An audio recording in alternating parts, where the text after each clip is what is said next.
There we go.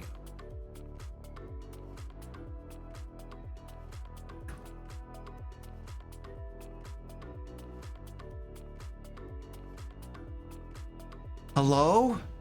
You guys talking about killing an artificer?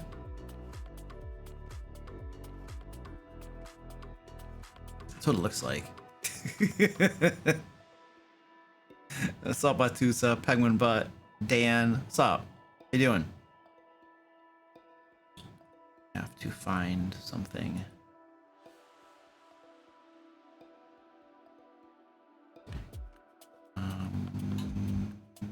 There it is. All right. Found it. Nice. Whew.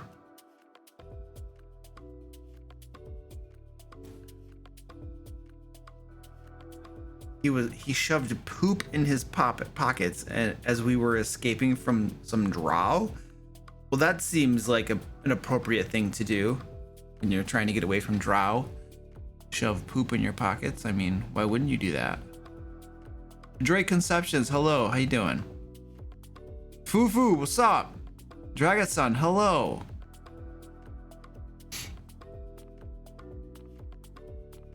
Where is this thing? Rio. Figure video. It's really bright. Oh, exposure should not be auto. I have manual exposure. That's why it was really bright. Okay. Oh, now it's really weird.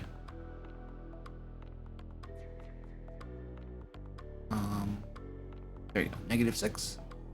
That looks a lot better. All right. Nice. Very, very nice. Okay. I had my exposure on auto and it was obviously not doing a good job of it. So now I have solved the problem. Very nice. What's up, Tashio? Hello, Beth.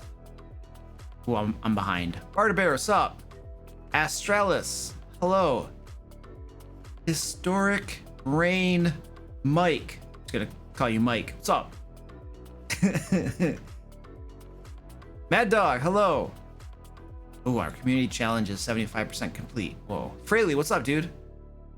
Pakhan, Stephanie. Stephanie, I want you to know that the moderation team made a decision, and the letters A, D, and N, or any combination thereof, are now banned. So, yeah.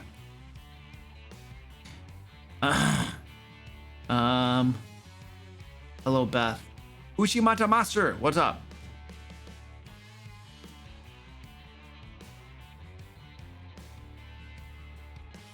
Who's redeeming push-ups already? Watusa. That's still not cool.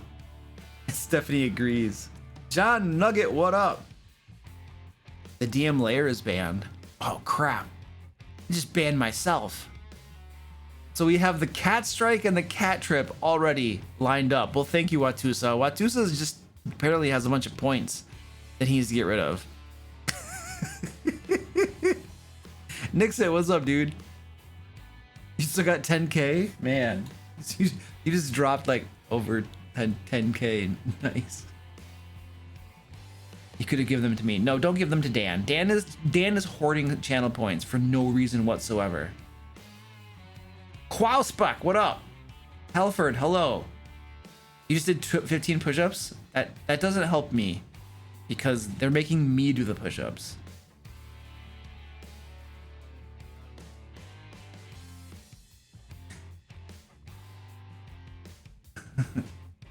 Amber's, hello. Post-it note ninja, yo. Dino, what up, dude? Derp. Derp. Nice. Your 6-year-old daughter started doing your mini workout in the morning? Oh, wow. Holy crap. Chaos Pack? I don't know. Quauspuck. Quauspuck just sounds a lot cooler. Quauspuck. Yeah, that sounds really cool. Perilous, hello. How you doing? Good to see you, dude. Welcome. Pay no attention to Dan Bear. I have to warn everybody about Dan.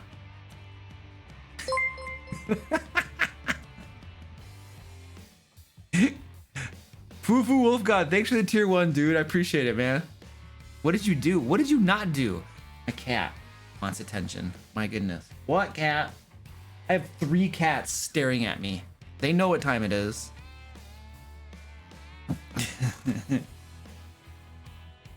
All right, I gotta get some coffee. My cats are crazy.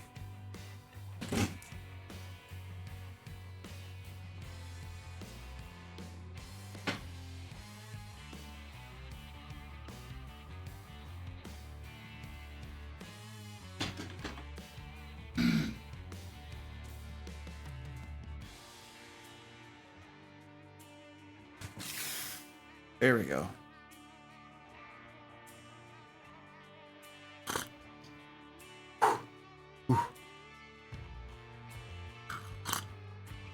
There we go. That's how it's supposed to look. Nice full coffee cup. Steam rising off from it. I mean, this is what you want to see. This is exactly what you want to see. Oh yeah. Yeah, everything's been redeemed already, pretty much. This, what coffee is this? This is half decaf. It's like a generic brand decaf, and then the other half is Starbucks Dulce de Canela, or I forget. Dulce. It's something. It's some Starbucks thing. Is what I did today. You wanted to get the cat strike? Oh, you have to get here quickly if you want to get the cat strike. People snatch that up very quickly. It's kind of like, it's like they have money to spend and they're like, I want to buy it first. Hot Bits, how you doing? Good to see you.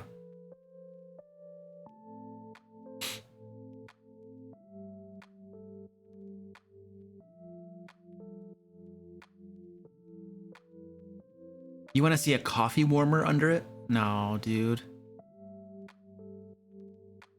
Kuvi coffee? I don't know what that is.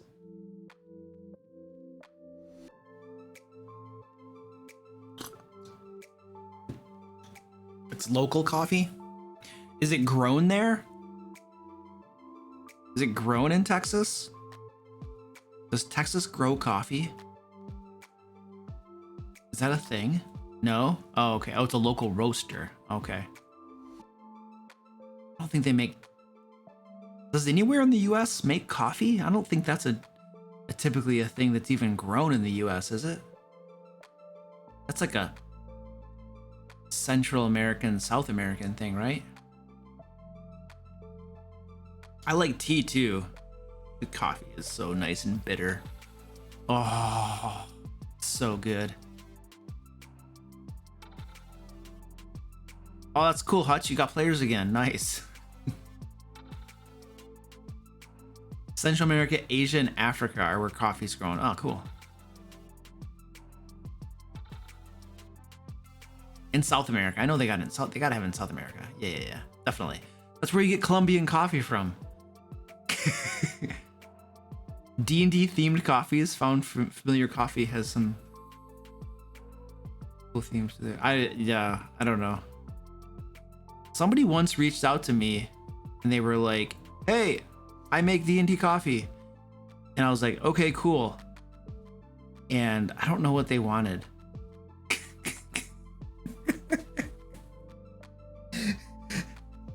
Sometimes I get people reaching out to me and I don't understand what they're asking for or what they're, you know, it's like, I don't know. Yeah, I don't know. Sometimes these emails, I'm like, okay, great, you make coffee with D&D themes. All right, cool. And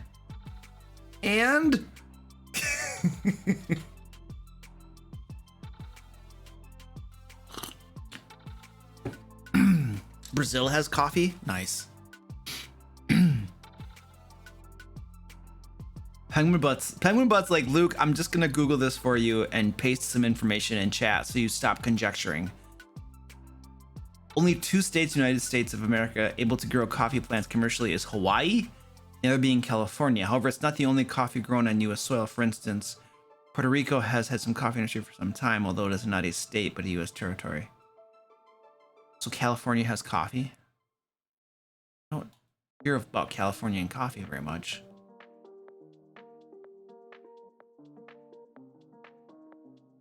Oh, cool. That's awesome, big boy.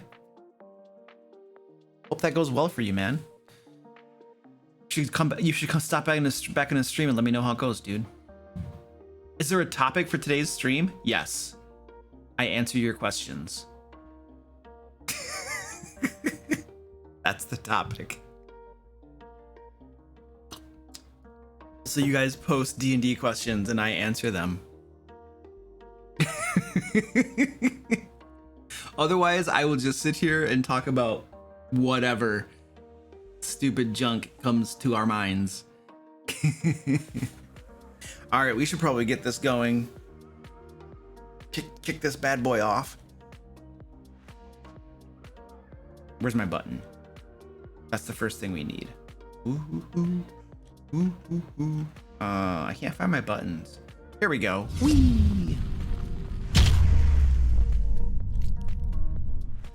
All right, ladies and gentlemen, welcome to the live stream. Tonight we are going to be hanging out. I'll be answering D&D questions.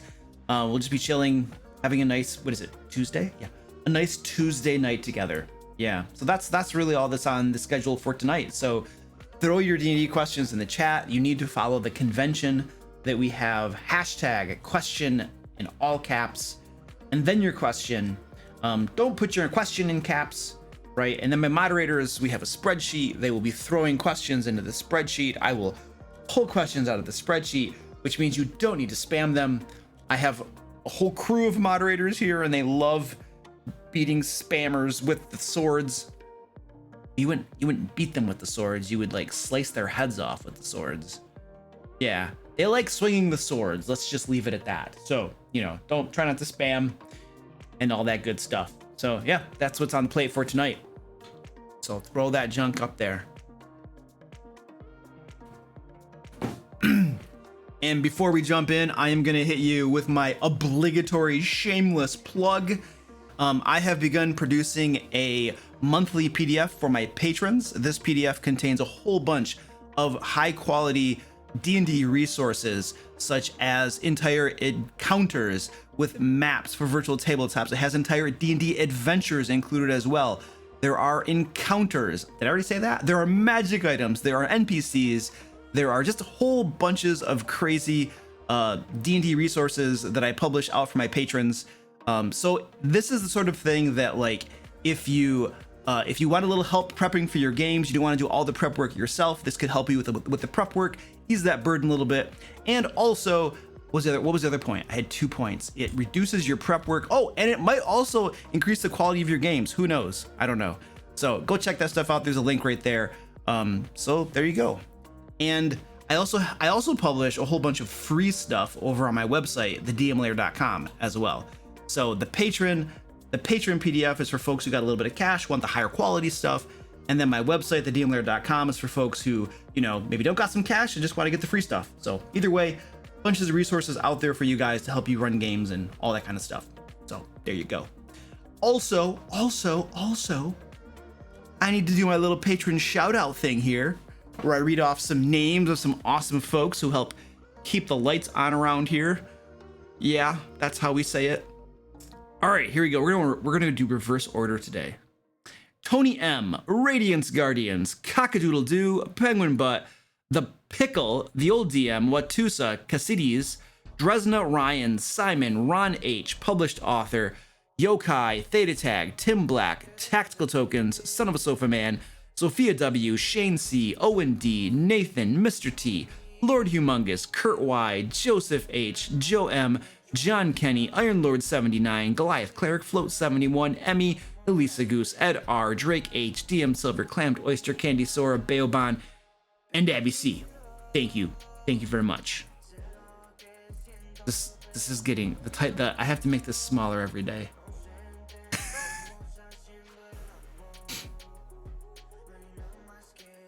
My cats. Come on, guys. I currently have 3 cats camped out right here, waiting for a cat strike tonight. It's beautiful.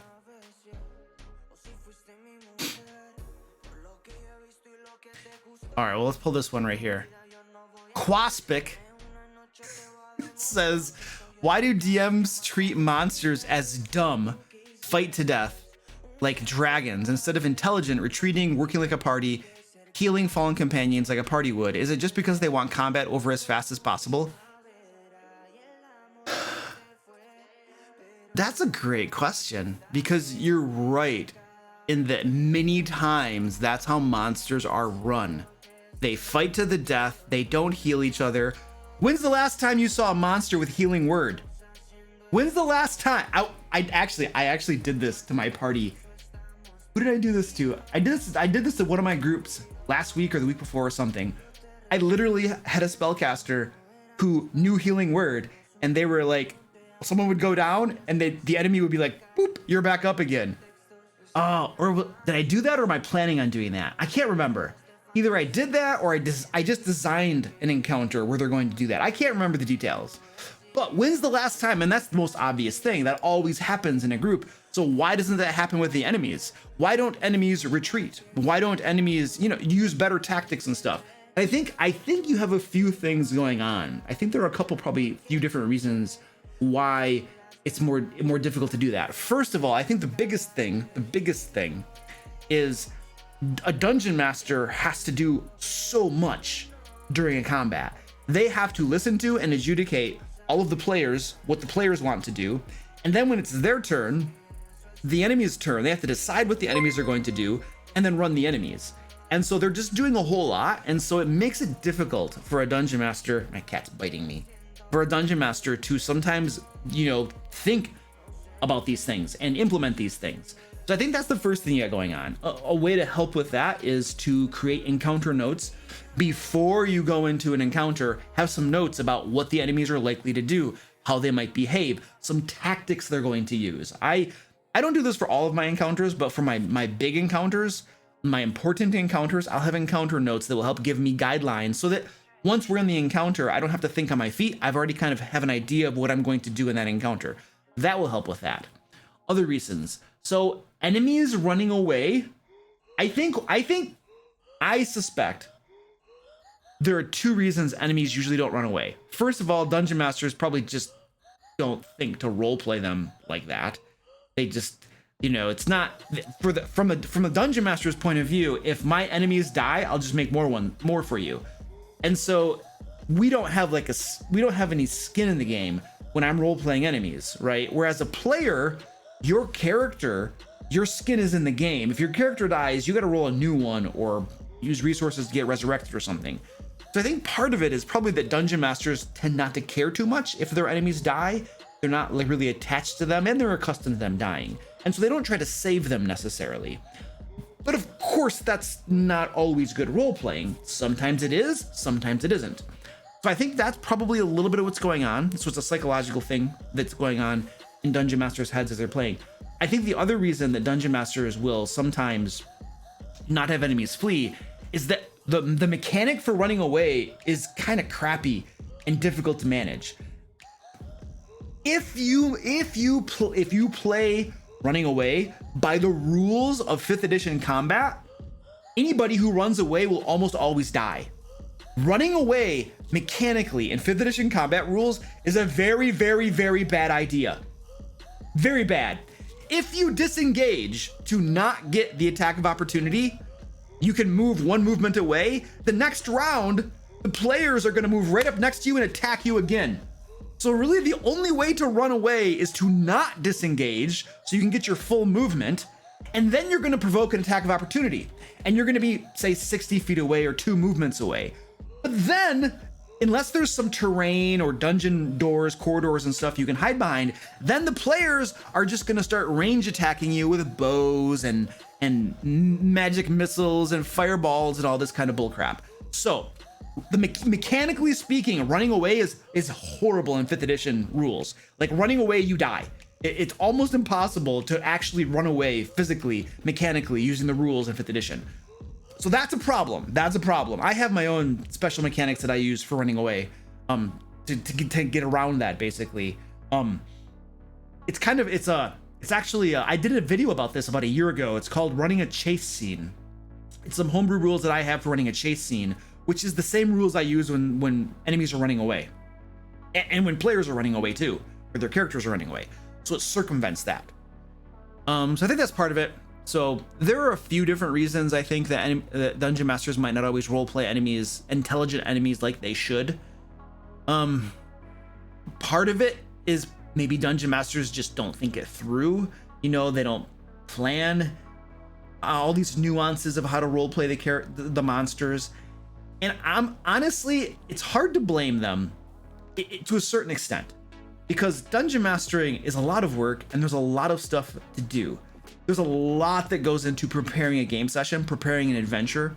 And so a lot of times these details, which admittedly are important details that will be noticed, but a lot of times these details just get overlooked because of the sheer burden of all the stuff that you got to do to run the game session. And of course, you know, some dungeon masters will feel pressure too as they're running, you know, and maybe they're not good at thinking on their feet, you know, maybe they clam up and stuff. I mean, I don't know. There's a multitude of reasons that maybe a dungeon master doesn't like roleplay enemies super well in combats and stuff.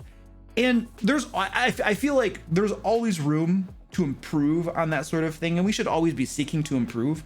But I don't really blame dungeon masters a whole lot for that sort of thing, because here's the thing: when you're a dungeon master and you've been doing it for a while, you understand the difficulty of doing so and how much work it is and stuff like that. So you tend to give a lot more grace and forgiveness and understanding to other dungeon masters, because it's a lot of work, you know, and stuff. So I don't really blame them a whole lot, you know. There are some things that get on my nerves, like dungeon masters who, the biggest thing that gets on my nerves with D&D, with dungeon masters in D&D combat, the single biggest thing is when they have the monsters immediately attack you. Like, you open the door and the monster's there, they attack immediately. There's no opportunity to talk with them, nothing. There's no opportunity to engage with them at all. As soon as the door opens, they describe the monsters and the monsters attack immediately, and it's roll initiative. That annoys me. Now, there are some times when that is what the monsters should do, but it really cuts out a big part of interesting gameplay, which is talking with the creatures, trying to, you know, learn something about them, maybe trying to use some diplomacy or intimidation or something. Now, those things don't always work, and a lot of times they don't. But it makes for a less interesting gameplay when monsters always attack. And it's even worse when you don't even see any monsters, and then the dungeon master is just like, roll initiative, and you're just like, why am I rolling initiative? You haven't even explained what's going on around here. I'm just, all of a sudden I'm in initiative rounds. I don't know. So that's one thing that really annoys the crap out of me. Has to do with that crap, but I don't know. There you go. There's an answer for you.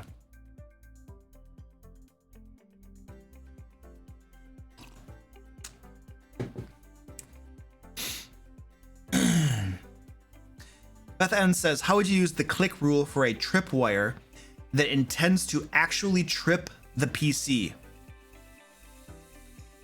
So you're walking along and you feel something tug at your ankle. What do? I dropped to the ground. Okay, they dropped to the ground. What do? I try to throw myself backwards. Okay, you try to throw yourself backwards, reverse your momentum. That might give you advantage on the roll. Okay. You're walking along, you feel something tug at your ankle. What do? I look down. Okay, that's probably going to be a straight roll. You're just going to roll normal and you might fall or might not, right? You're walking along and you feel something tug at your ankle. What do? Okay, you make a saving throw, you know. That's probably, I mean, I just made those up, but those are just some thoughts off the top of my head. You know, it's always going to matter. You describe what happens. You feel something tug at your ankle and your body begins to pitch forward. What do? And then based on what the player says, you just have to make a ruling in the moment. You make a quick ruling on what you're going to do. It's not perfect, you know, but that's what you do. Did you ever run 15 plus level games? Yes. I had my Sword Coast Guard game. They were level 17 when we ended our campaign. My Hand of Light group was level 20 when we ended our campaign. And those are the two groups that have gotten up to the higher levels. Yes. And those were both for 5th edition too, by the way. In your Curse of Strahd campaign, have you actually run any creatures as written in the module? I have to think about that one. I think when we were in Death House, I was actually running some of the monsters as they were written, because my players were they level 2 or 3? I think they were level 3 in Death House, but I still beefed a bunch of stuff up. After Death House, lots of the encounters, lots of them, I would say most of them, got customized to make them more interesting, to make them more challenging, and stuff like that. So yeah, there's a lot of customization that goes on in my Curse of Strahd game. Yeah.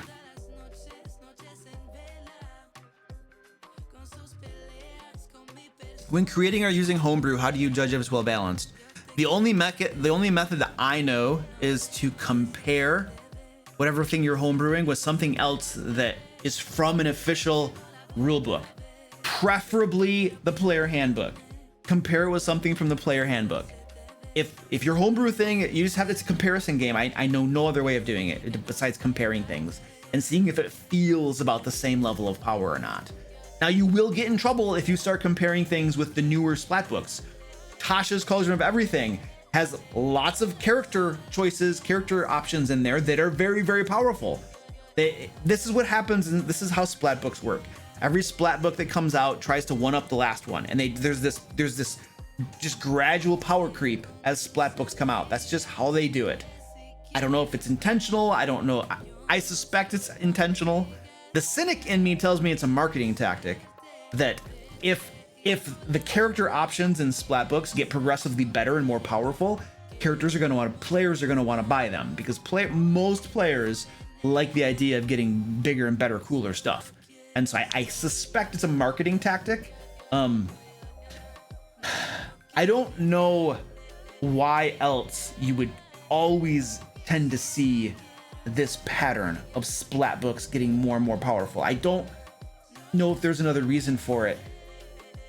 I don't know. There might be, but that's the most immediate one that comes to my mind, is they're just trying to sell books and they know that power sells.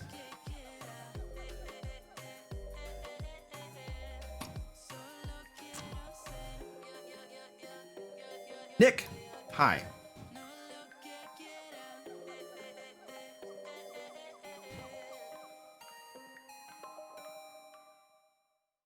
How do I know when it's time to do a level up? Because I'm using Ghosts of Saltmarsh Adventures and don't really know. Oh, word wrapping. Where's word wrapping? Oh, don't really know if they're long enough to justify a level up. Do you have any tips? So I don't use experience points. I use milestones, and I generally just decide when the level up is going to be. But I do want it to feel like it was earned. You know, they can't just go out and do like have one encounter or do a diplomacy thing and then all of a sudden, you know, wow, you gained a level from that. You rolled a die. Congratulations, it was high, and you convinced them to do X. Well, you guys just leveled up from that die roll. Congratulations. No, that's kind of ridiculous. So like, there's got to be some sort of like, you know, metric or guideline by which you measure when somebody levels up when you're using milestones. for me, a lot of times it tends to be every adventure or every other adventure. It depends. Well, there's two things going on. I have a tendency of making long adventures. Like, I start making a dungeon and it just ends up having like 20 rooms in it. And I'm just like, wow, it's a big dungeon. And sometimes my dungeons will have a part A and then a part B. So you got to go to two different places. So when it takes you like 3 or 4 game sessions, which is 2 months in real time for me, because we play every other week, that feels about worth a level. You know, if you're going to level up every 2 months, then it takes you, that's like 6 levels per year, 12. That's going to take you about 3 years to get to level 20, you know? So that feels okay to me. You know, I don't want you to get to level 20 too fast. You know, I don't want it to go too slow. But if we're leveling up every 3 or 4 game sessions, that feels about right to me. Now at the lower levels, you want to go a little faster. Level 1, you generally want to level up after 1 game session. Get them out of level 1 as fast as you can. Level 2 and level 3 should be a little bit fast. By the time I get to levels 4, 5, and above, I settle into a rhythm where it's about every 3 or 4 game sessions we level up. That's kind of how it tends to be. Sometimes it might be a little bit faster. Sometimes they might take a really long time to do an adventure, and it might be longer. So that's like kind of my guideline, I think. So I kind of tend to judge it by the number of game sessions, in all honesty, just because I want the players to... Leveling up is like, it's a game mechanic, you know? It's not like, did your characters do enough stuff to gain that level? Did they earn it? That's not the reason to have level ups, I don't think. The reason to have level ups is a reward for the players. It motivates the players. It helps them get cooler stuff at a nice pace, you know, and they get access to these things they're looking forward to. So it's just a psychological reward type thing for the players so that they can continue having an enjoyable game experience, you know? So it's less about what makes sense in the game, and it's, in my opinion, it's less about what makes sense in the game, and it's more about what makes sense for the players to motivate them, to make them feel like they're being rewarded for their efforts and things like that. And I feel like leveling up every 3 or 4 game sessions is a pretty good pace for that. And then they're continually getting power. They get access to some cool stuff. They get to use it. They get to use their new stuff for a few levels or for a few game sessions. And then they level up again. They might get access to some other cool stuff. They get to use that for a little bit. And then they level up again. So it's a good pace for me, I feel. But that's all just personal opinion, I feel, too. I don't think there's any real rule for it.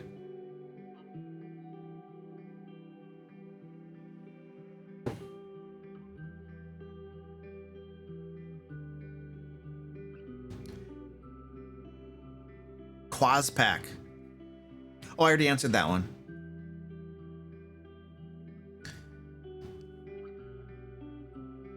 Would you mind giving us a quick overview on how you take your DM notes? Sure, I'm happy to show you that crap. I don't know what you mean by how I take my DM notes, but let's take a look at some junk. So the first thing that I'm going to show you, I'm going to pull up something from one of my games for you, and I'll show it to you. Let's go to an Ancient Dragon campaign. This is the campaign I run for my patrons. And let me pull something up. I gotta pull something up that they already did. Okay. All right. So this is a quest they recently ran, and these are my notes for the quest. This is the preparation that I did to run this game for them. I have some high-level DM notes. I have a basic storyline that I wrote out of what's going on. I have some locations I detailed. I have some brief notes about some NPCs that will occur in the game. I don't tend to prepare a whole lot for NPCs. I improvise a crap ton when I'm running an NPC. So you're never going to see very heavy notes for NPCs for me. I have inciting actions. I have a little encounter they're going to have. I have some information about a town that they run into and some different things in the town.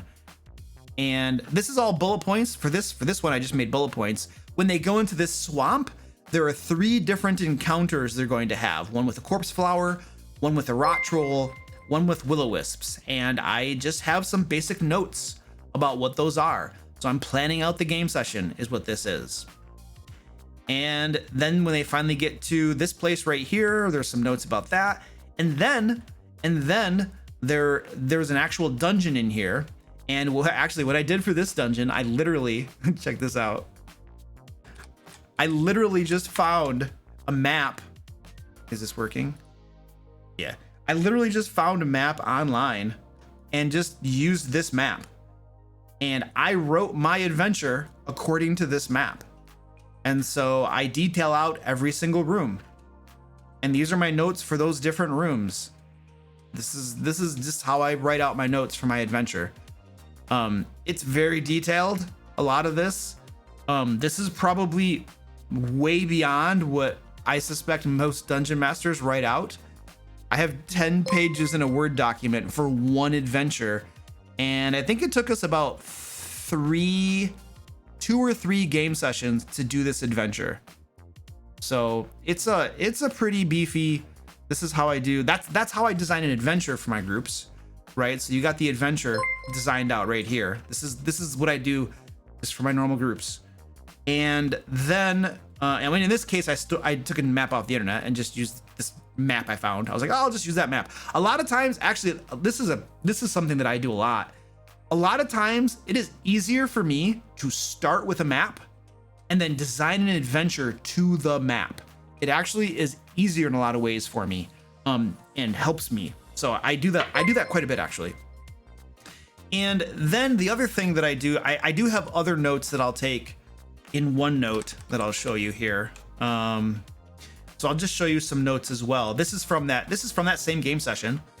So I have some basic notes that I'll put in here. Let me zoom in a little bit so you can actually see this stuff. I have some basic notes that I'll put here. Yeah, we just played a few days ago. Oh, that date's wrong. Let's change that date. Whee! The date and the time where they were. This is like at the end of the session. Wait, this is the session. This is the beginning of the session. Anyway, that's the beginning of the session. It's just a session start notes. That's where they were at the beginning of the session. These are my notes from the previous session. And then when the session ends, at the very end of the session, after we're done playing, I will take a whole bunch of notes about what they did during that game session. Because here's the thing, I have a horrible memory. And so I have to write down everything that they did so that 2 weeks from now, when I'm preparing for that game session we're gonna have, I can read what they did last time and refresh my memory. Otherwise, I'm gonna have no idea what they did. And so I take a bunch of notes here. Some other things that I'll note down. I have a basic outline of stuff that I imagine is going to happen during like a game session. I have future plot points. These future plot points are all things. These are all things that have happened in the game that are possible hooks I can use in the future for future adventures. For instance, they ended up waking up a Titan. They woke up a Titan who went on a rampage. That will probably, something will come of that in the future. They ran into an old lady in the swamp and they made a sort of arrangement with her. I have notes on that. There's a coven of hags now that have combined forces against them. Something will happen with that. They owe a favor to the Church of Tyr. Dran Enterprises out to get them. So like I have stuff, just bunches of notes here of things that they have done in the game world. And the intention here is that in the future, some of these things will come back to haunt them. I will use these things as entire adventures, things that will happen to them, and they will have to go on an adventure and resolve these things and fix these things. And these are all things that are because of decisions they have made in the game world. Right now, the adventure that they're going on is, let me go back a few game sessions here and show you some game notes I have from before. It's probably in here, right here. So I had to go back a few game sessions. Right here, this right here is one of my future plot hooks that I decided was time to implement. So right now, this Talakansky person is exacting revenge on them. This is a villain that they encountered some time ago, quite some time ago, that got away. And now this villain who got away wants revenge. And so he has basically, what did he do? He used some of his contacts to plant drugs. My players' characters have a whole bunch of different properties they own throughout the world of Waterdeep, the city of Waterdeep. They have about 3 or 4 different properties that they own in Waterdeep. And he had his contacts and people he hired and stuff plant drugs in their properties in Waterdeep. And then he used a magister who is corrupt and can be hired to basically have the police raid all of their properties, seize the drugs, and arrest their staff. And now there is an arrest warrant out for the characters themselves. And so now the characters can't go back to Waterdeep. All of their properties have been seized. There was an arrest warrant out for them. There was a considerable amount of drugs that were found. And it's all because they let this villain get away, and he was very upset. Here's the other thing too. When they were sent on this mission to go into this Talakansky's house, they were explicitly told, only take the sword collection.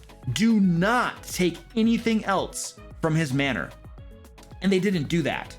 They stole a whole bunch of other loot from his manor that was worth a whole lot.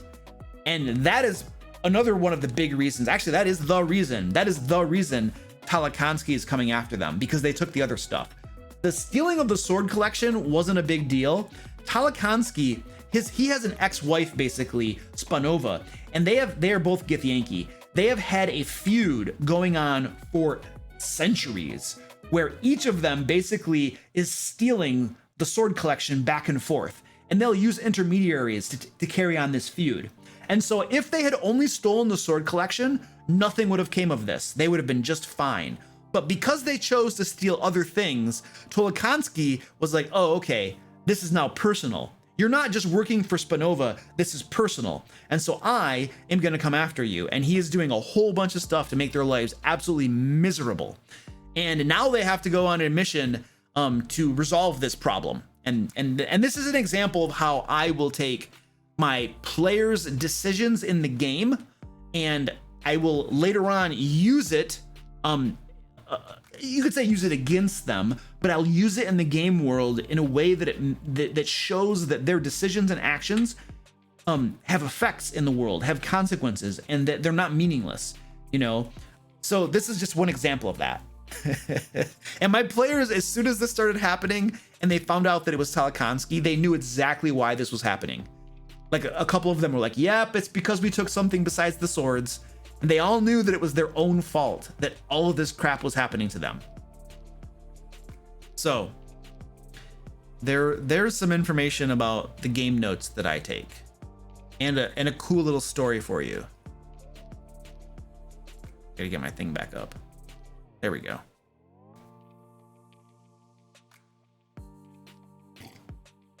Oh, wow. Let's do a little thingy here. Eric from Phoenix, thank you for the Prime. Really appreciate that. Oyster, thank you for the tier 1 5-month anniversary. Yeah, that's really cool, dude. You're saving up for the rant on comma splices? Oh, nice. That's cool. Hot Mitt, thank you for gifting a tier 1, dude. Really appreciate that. Ooh, ooh, wee, woo.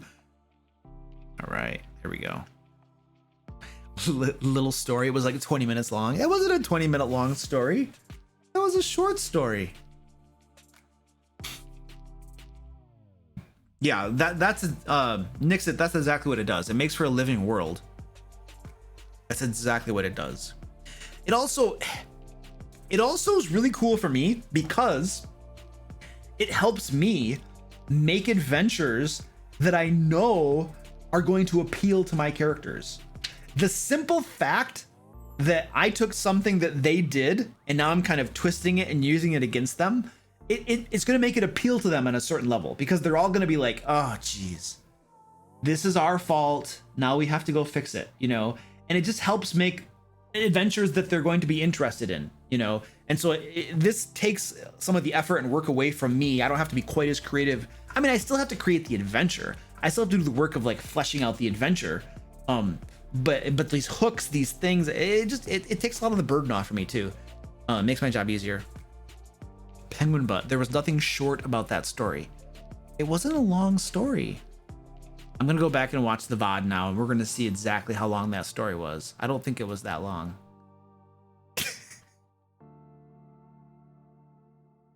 Anyway, there's a quick overview on how I do my DM notes.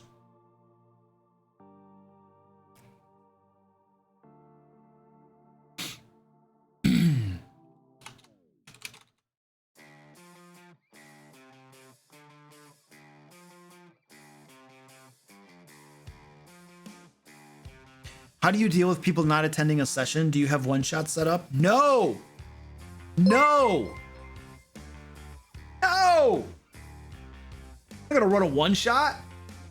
Holy crap. So let me...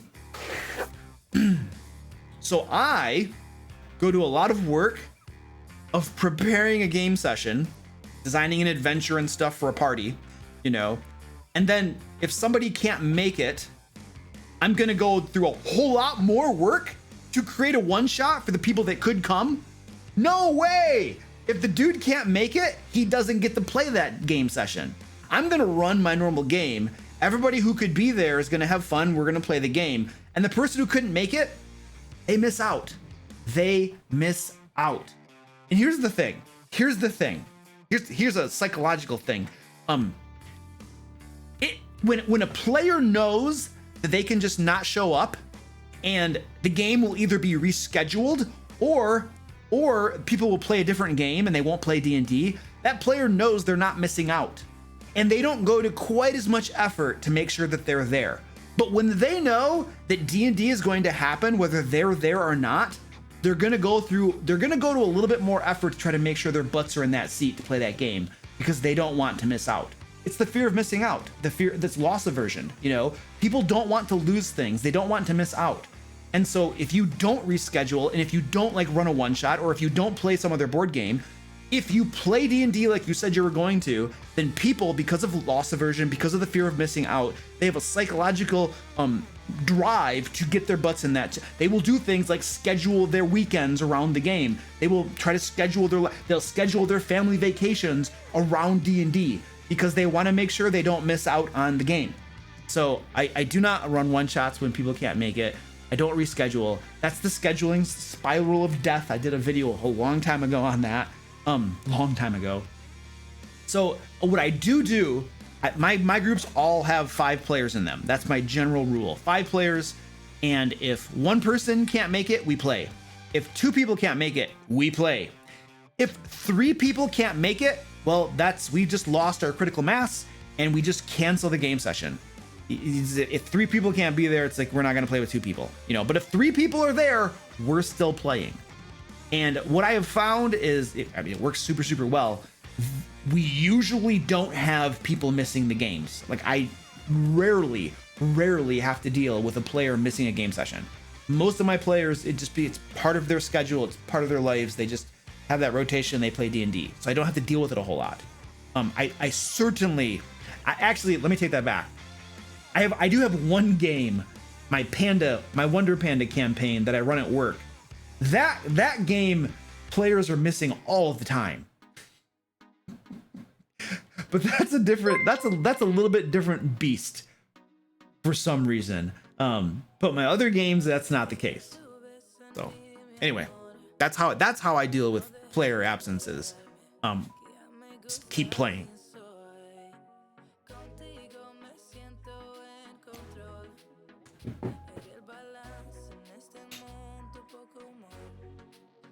Other than Yawning Portal, is there anywhere else with older modules updated to 5th edition? Something tells me that you can find that on DM's Guild or something. Something tells me that people have done that to some extent. I don't know to what extent. You could probably do a Google search and get some information. but something tells me that it exists.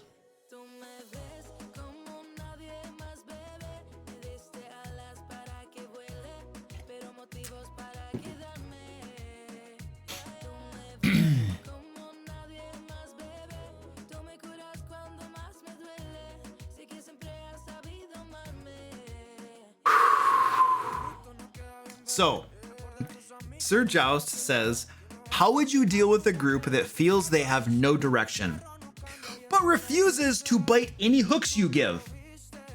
Can we punch people? No, we can't punch people. That's not an answer. Okay, let's just continue with the question. Example, the party is looking for someone and follows a trail of blood.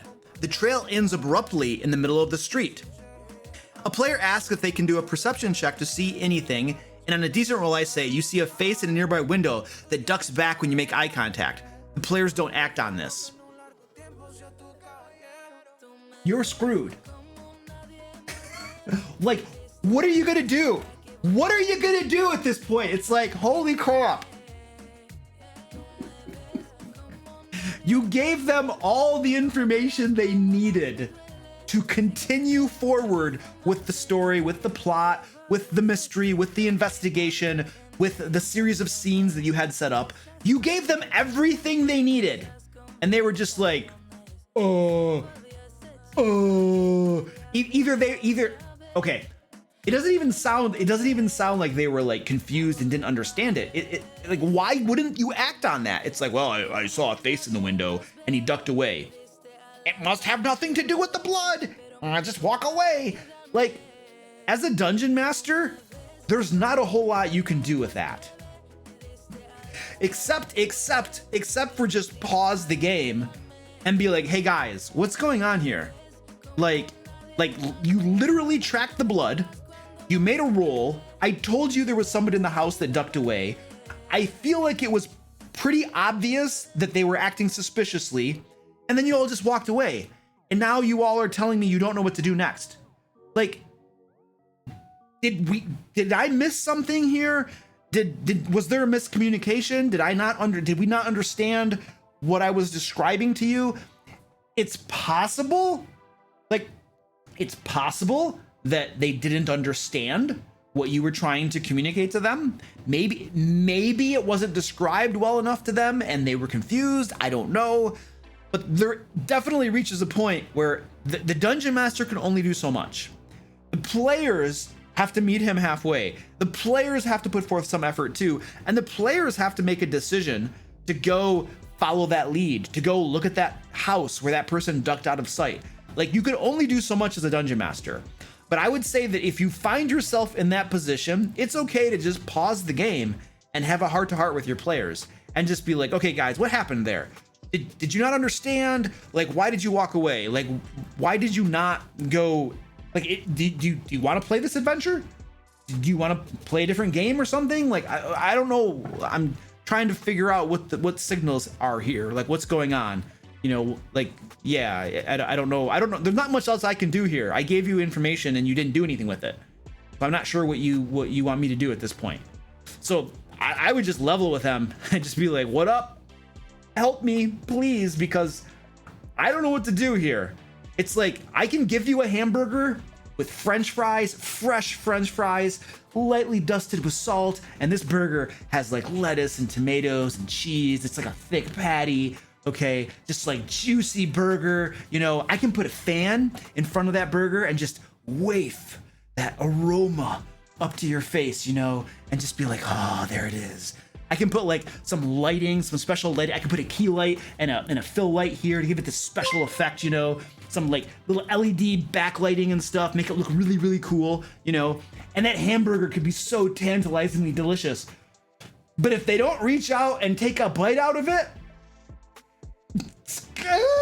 what are you gonna do? I don't know what you do. Talk about the hamburger with them because it needs to be talked about. That's what I would have to say about that. Thank you.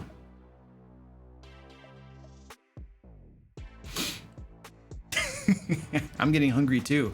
You're not the only one getting hungry.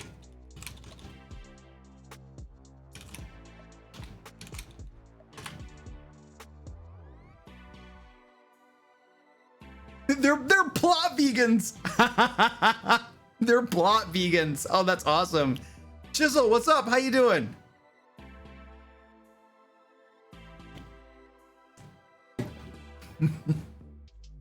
Squeaky. I want a hamburger now. I actually am reducing the amount of meat that I eat. Meat, milk, cheese, a lot of animal. I'm trying to avoid animal products to a large extent. I still eat meat when we like go out to a restaurant or something. So I'm not like some vegan dude, but I do try to reduce. I'm reducing the amount of meat that I eat. Definitely. I watched some documentaries that freaked me out. That's the bottom line.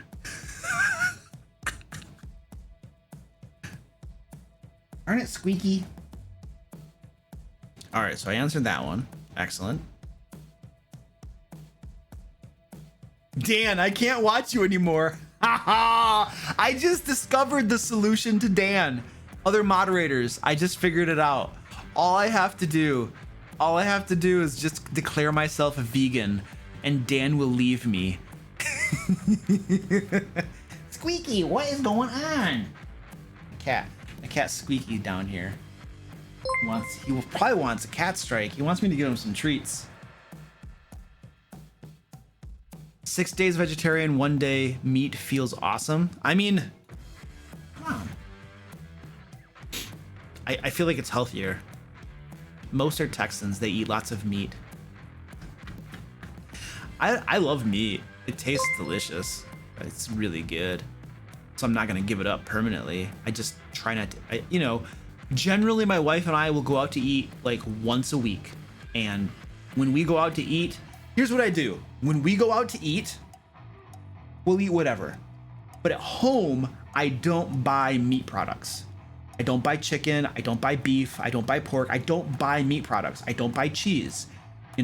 Like I buy all of the vegan equivalents for these things. You can get these sausages that are like, plant-based. I can get ground meat that's plant-based. It's made out of soy and stuff.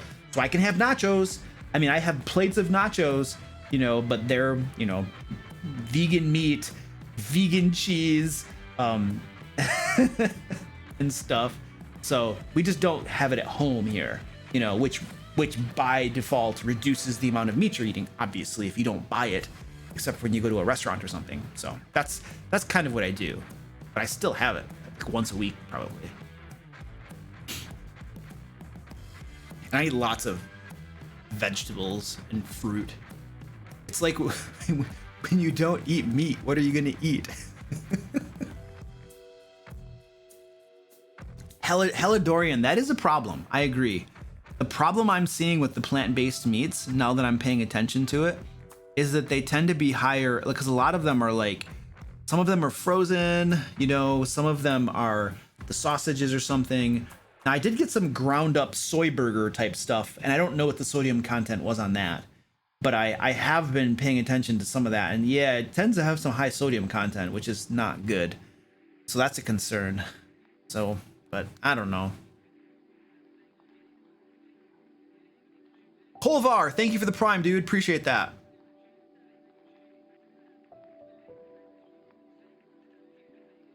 Yeah, well, what's last bomb standing? What's expensive in Germany? Meat or plant-based meat products? I can tell you that plant-based like substitute meat or fake meat is way more expensive than actual meat. Because I've been buying it. It's way more expensive. Yes, plant-based meat products are very expensive where I am too. Yeah.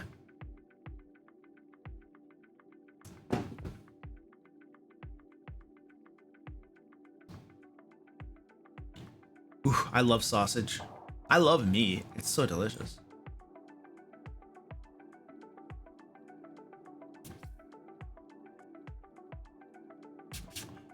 Yeah, but Professor, gorging on beans all day is awesome.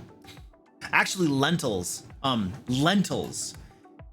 So beans, if you just have like beans, like too much, that causes certain biological effects. But I have found that lentils do not cause those same gaseous effects.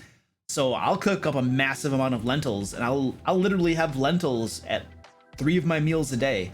A lot of times my meals are like, so I have a plate, and then a quarter of the plate is lentils, a quarter of the plate is some sort of like plant-based meat or something, and then half of the plate is essentially a salad, you know, and that's kind of like a typical meal. So lots of lentils and salads and stuff, and that's got lots of protein in there too, you know. And then yeah, today I had some other crap. Yeah, I had nachos the other day too. Anyway, how about we talk about D&D? Well, let's answer some D&D questions.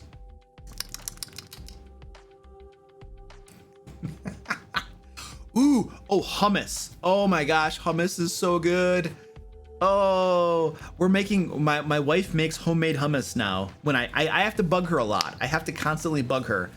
You know, I have to buy the chickpeas. I'll buy the cans of chickpeas, and I'll be like, here are the chickpeas. Here's the tahini or something, whatever that stuff is. And I'll just be like, okay, make some, here we go. Here, I'll buy you a brand new food processor. Okay, make me some hummus. Tahini, that's it. Thank you.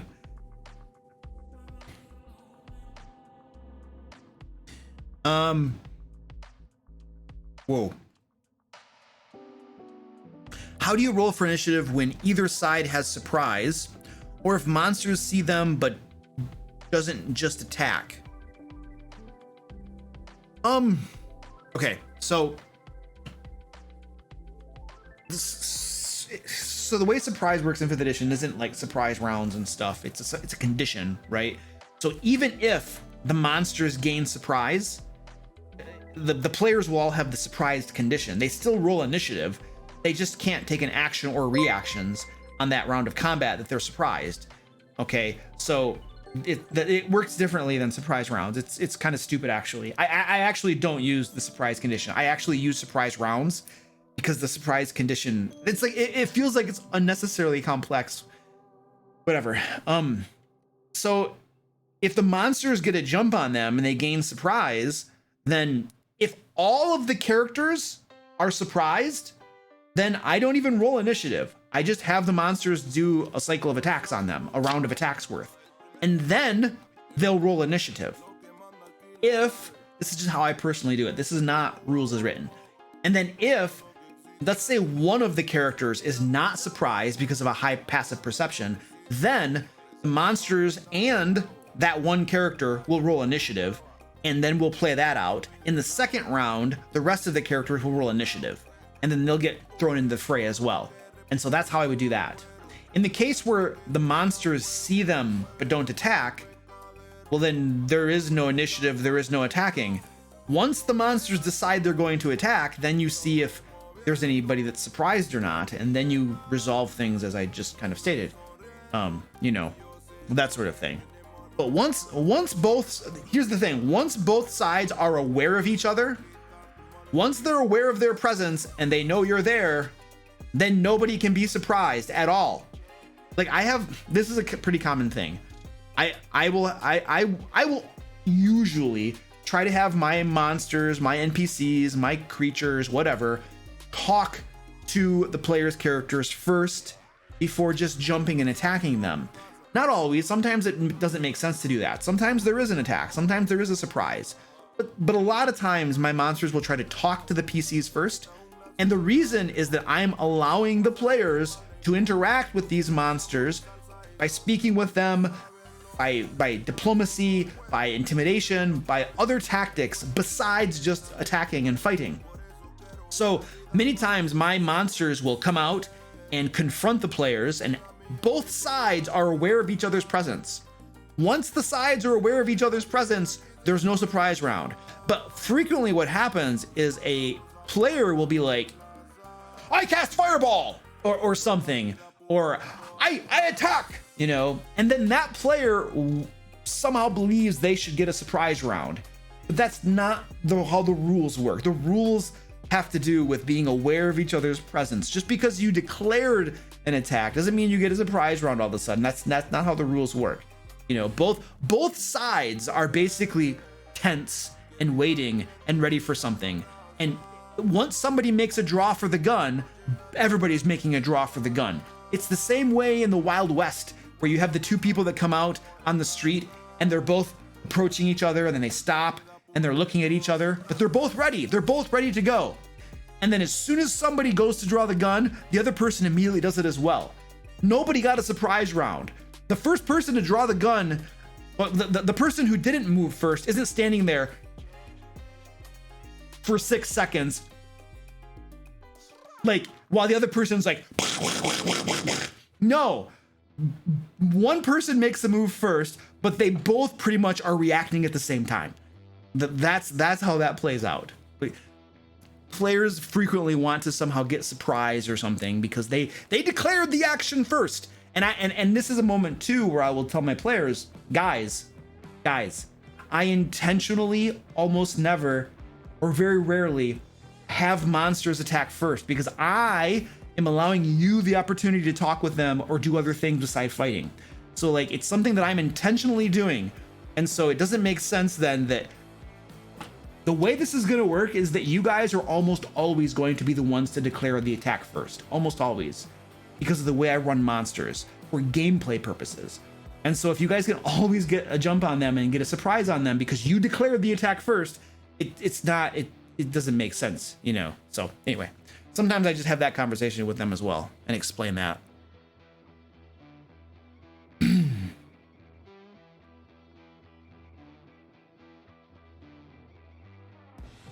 I'm out of coffee.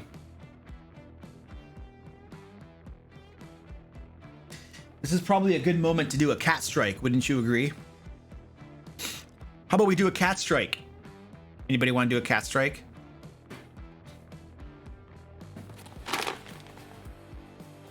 Coffee break, bio break, and cat strike coming up. Oh, look at that. Squeaky's all down with this.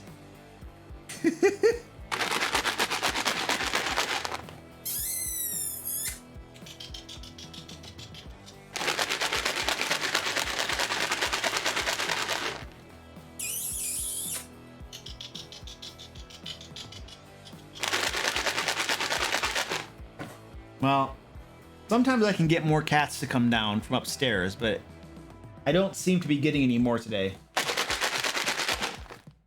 So you're gonna have to be satisfied with these guys.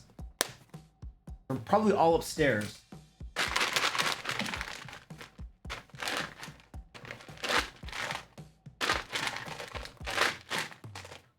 Ah!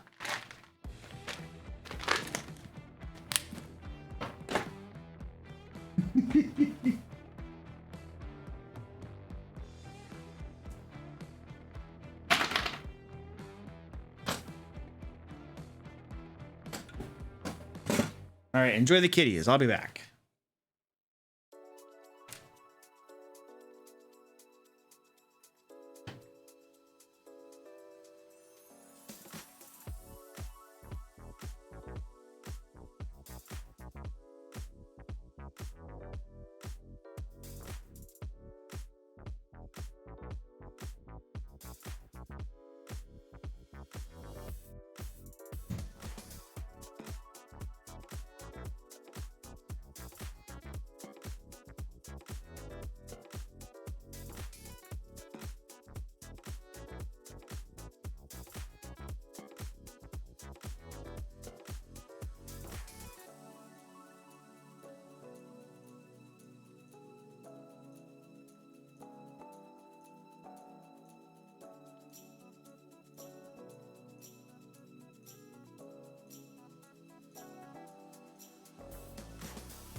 Look who's in the box. Look who is in the box. Wouldn't you know it? Tiffany, hello. How's it going? Loco Cereal, what's up, dude?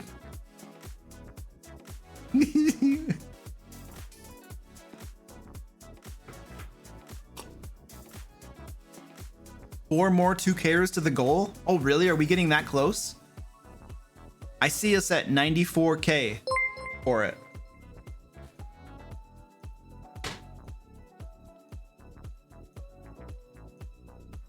Squeaky. He wants to go in the box too. He's like, what's in that box? Let me in the box too. Come on. Hey, get out of there. I want to look in there. Look at him. He's going to try to go in there. I bet he tries to go in there. He's like, what is going on in that box?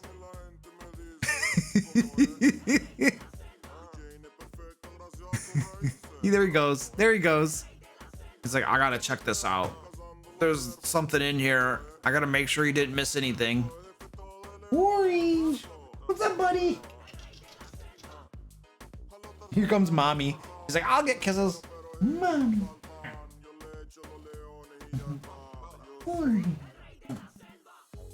He's my man.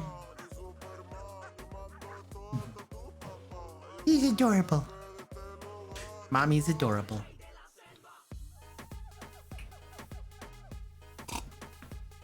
All right, let's hit some more questions here. 96%? Oh yeah, we are. We're at 96%. All right.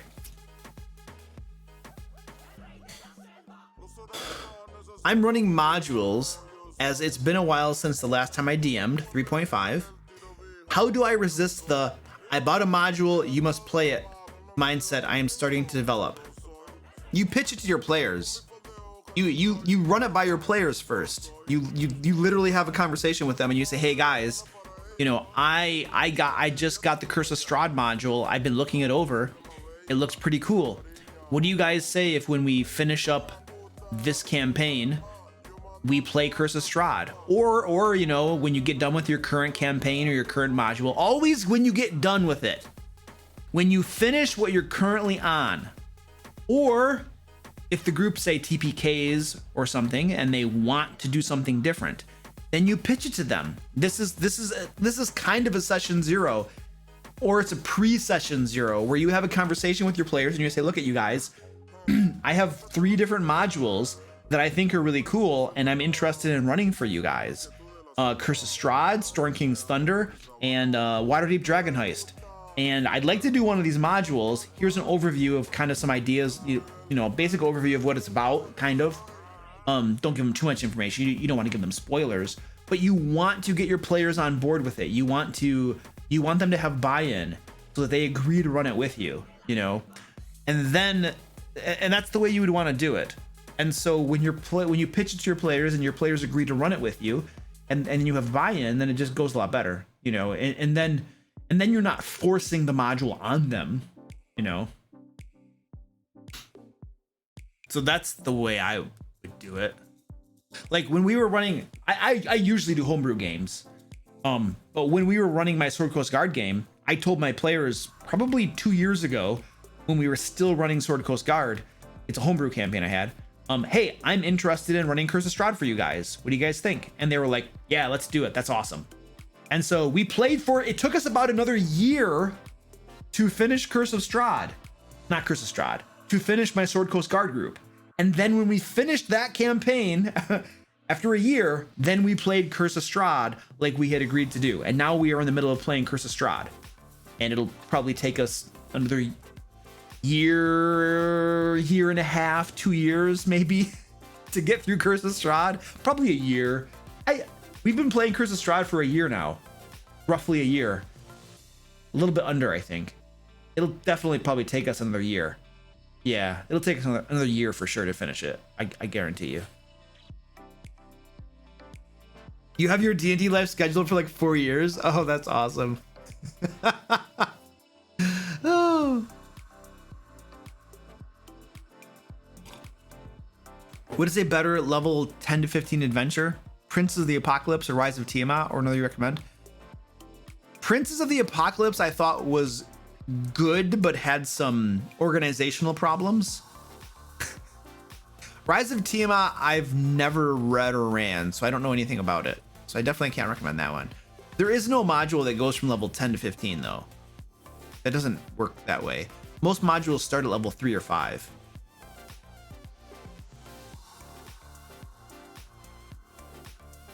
Oh, Eric, I'm glad to hear you like the Curse of Strahd stream, dude. The new release of Tiamat of Great is great. Okay, I don't even own it. You're looking for one after Curse of Strahd? I don't know what I'm gonna do with my Sword Coast Guard group. I mean, my Curse of Strahd group after we get done with Curse of Strahd. I mean, we have a year to go. I might do some homebrew with them. I might run another module. I don't know. I like doing homebrew, but homebrew tends to be a little bit more work maybe. But sometimes running modules is more work. I don't know. I don't know what I'm going to do with them when we finish Curse of Strahd. I mean, we'll probably have a conversation as a group to see what we want to do, you know. I know I'm so tempted. I want to do Eberron. But I have a feeling that my Ancient Dragon patron group is going to end up doing Eberron at some point. Something's gonna happen and we're gonna end up doing Eberron or something. We'll see. We'll see how that turns out. But we're having right now everything's going really well in the campaign. Like there's a lot of cool stuff is happening. So I don't want to shake things up, you know. We have a really nice trajectory and things are really cool. So I don't want to, it's not time to shake things up, you know, because sometimes a campaign or a game will reach like a lull point where things are kind of like not super interesting. And then it's time to shake something up. And now is not the time for my Ancient Dragon campaign.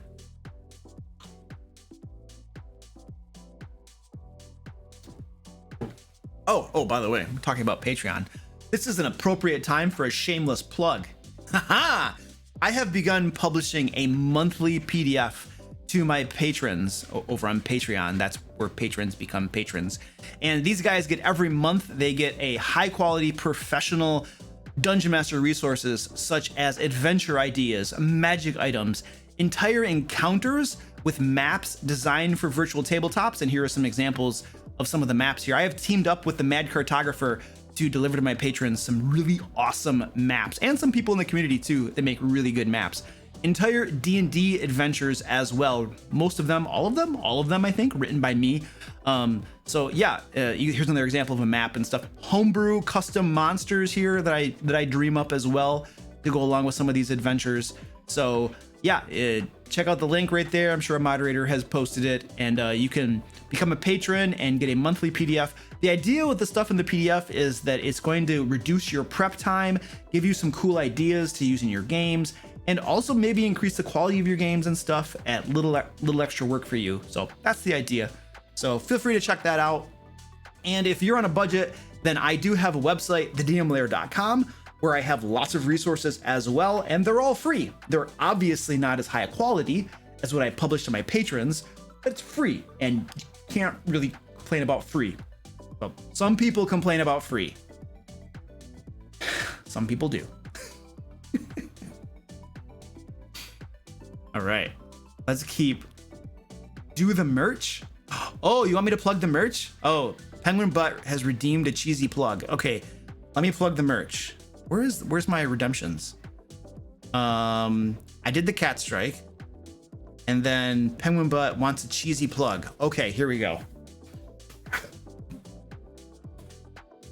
Hey boys and girls, do you want to look really cool when you're walking down that street, when you're sitting in class, when you're going to your job? Do you want to wear the coolest shirts and hoodies ever? Hoodies and shirts that say the DM layer on the front of it? All of your friends will know that you are the biggest D&D dork nerd ever. So you know what you should do? There's a link right there that one of my moderators just posted, and you can go get merch, the DM layer merch, and you can be one of the cool kids. Yeah. I mean, nobody's gonna know what the DM layer is, and they're gonna ask you questions, and you're basically gonna be a walking billboard for my channel, but you're gonna be really cool, and we all know it. Yeah. So click that link and buy some high quality DM layer merch today. Yeah, and tell them Penguin Butt sent you. Yeah. There you go. There's your merch plug. Tell Danny. Danny will be very, very happy. Gotta make sure I get points with Danny for plugging the merch. There we go.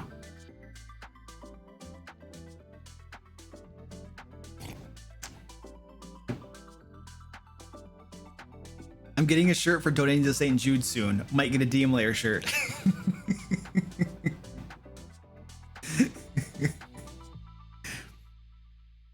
All right, let's go back to our questions.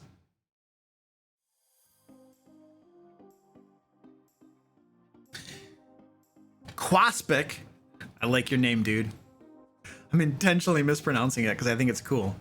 Says, have you ever used Matt Colville's method of asking your players where did we leave off last session to see what your players remember and let you keep some things secret or hidden if they forget for later use? Those aren't my intentions. So I always ask my players to do a recap of the last session. I always ask them to do the recap. That's just how I've always done it. So they get to talk, they get to do the recap. If they leave out stuff that I feel is extremely important, I might remind them of it. If they forget about things, do I what is the rest of keep some things secret or hidden if they forget for later use? I mean, I don't know if I intentionally go about doing that. Like, haha, what did you miss? I don't think I intentionally do that. I am just as likely to forget things as they are. So I'm not going to necessarily poach from things they've forgotten to just do a aha moment later on. I'm not necessarily going to do that. I definitely pick things that have happened in the world or decisions that I would say I definitely pick decisions they've made that maybe are poor decisions or maybe an enemy that got away. And I'll definitely reserve those things to use later on as a way to show consequences in the game world or a way to show how their actions and decisions affect the game world. But I'm not trying to use things they've forgotten as a gotcha. I don't try to do that necessarily. It sounds like what you're asking. But I always have my players summarize the last game session. Always. I never do the summary myself. I could. I have notes, but I'm not going to. That's their job.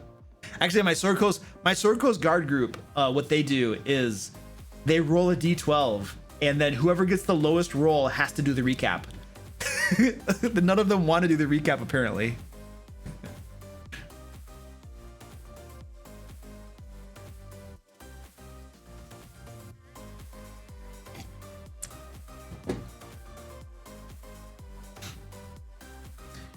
Ice Jerkin says, going off what you just said, like probably a while ago, about them missing out. He's talking about when a player is absent from a game session and then misses the game. What do you do in terms of XP? I know some people do milestone XP and others do it per monster or adventure, etc. Do you make it so the person who doesn't turn up just doesn't get the XP? No, I don't penalize them on XP. Well, first of all, I do use milestone. But even if I didn't use milestone, I wouldn't penalize them on XP. I used to, but here's the thing. They already missed out on D&D. And I feel like that's probably enough of a penalty to not get to play the game and then miss out on some of the cool stuff that happens. That's enough of a penalty to incur. You don't have to be like,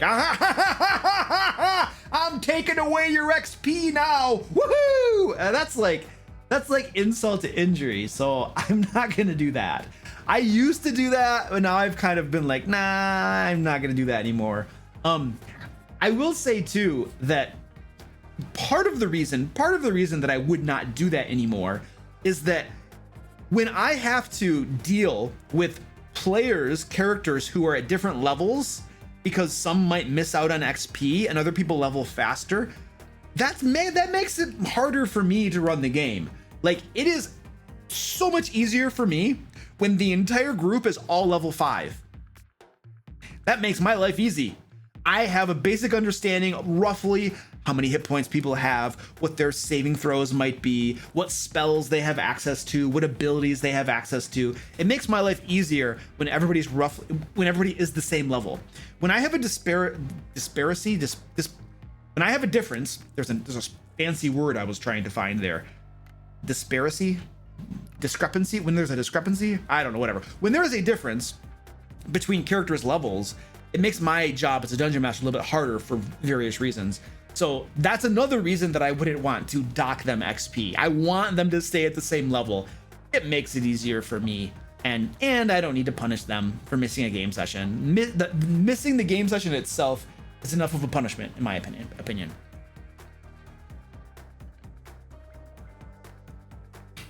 You got here just in time for disparity. That's the fancy word I was looking for. I have lots of fancy words in my head, but sometimes I can't pronounce them quite right. It's a problem I have. It's like I can write it, I just can't speak it sometimes. What was this one?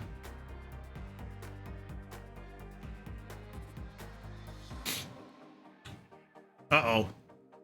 Penguin Butt's getting the soap out.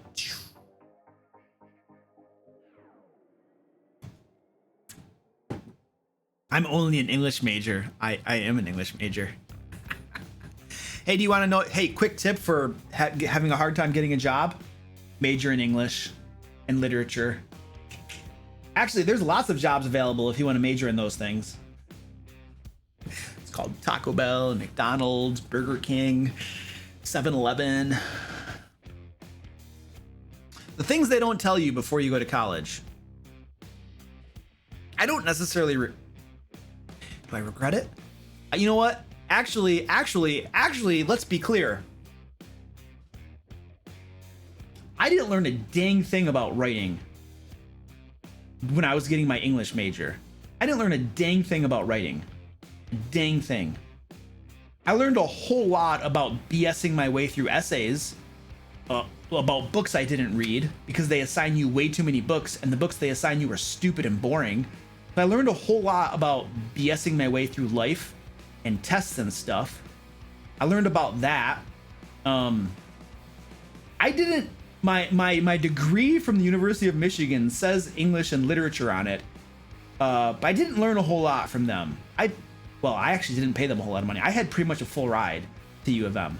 So somebody paid a whole lot of money for me to go to school. University of Michigan and grants and crap. So I didn't learn a whole lot with that education. It was pretty much just dumb. It was pretty dumb. Everything that I learned about writing was when I was like grammar and stuff.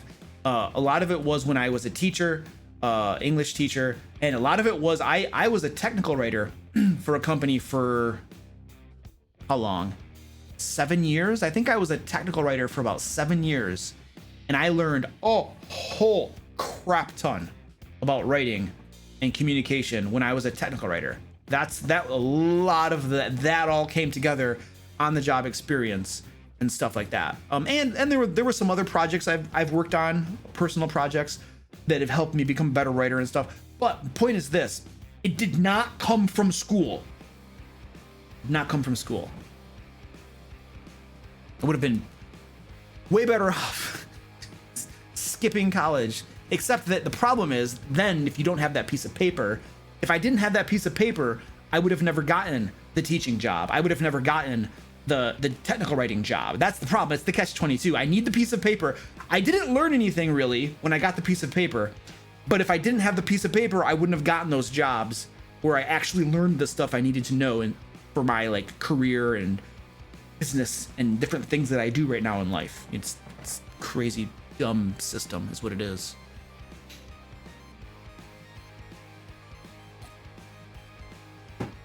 I didn't learn how to learn in school.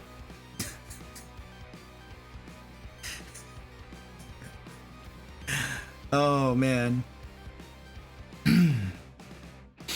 You want to know what I learned how to do when I was at college? Play Diablo 2. play Diablo 2. I learned a lot. I learned Spanish, I learned French, I learned German. I learned a lot of that stuff. But they never taught me to learn. Nobody ever taught me to learn. Man. A lot of I could keep talking about that subject. The current school system is so antiquated. It basically trains you up to be a factory worker or working at some job that you're going to hate for the rest of your life. I don't know. I'm not very pleased with their current system, the way we have it going on now. The world is changing and it's no longer adequate to our needs, I feel. So anyway, but we're delving, we're crossing into dangerous territory with this topic. So let's just move on.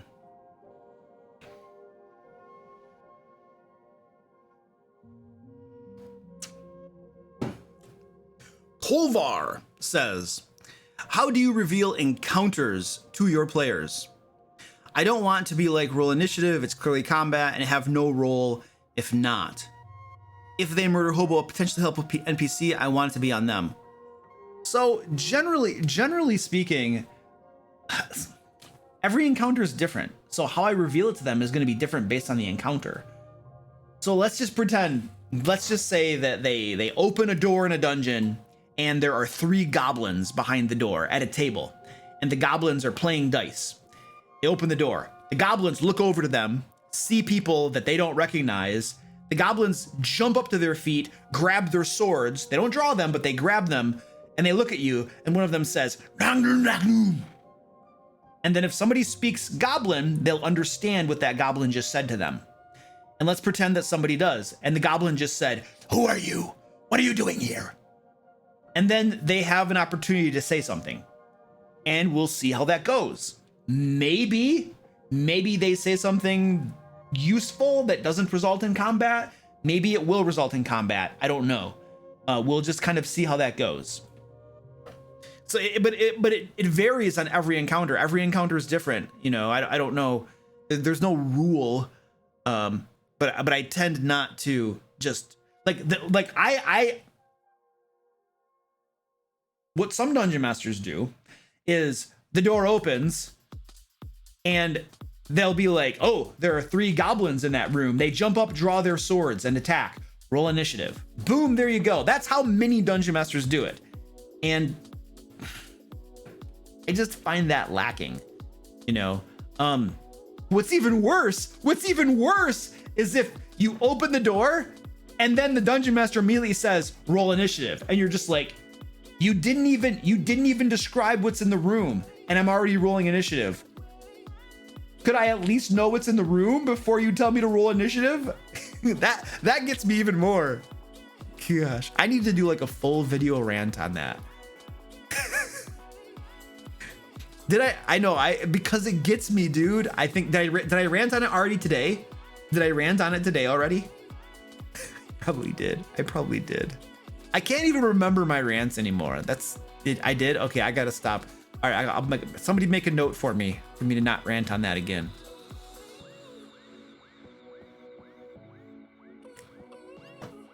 What is my process for starting a new campaign?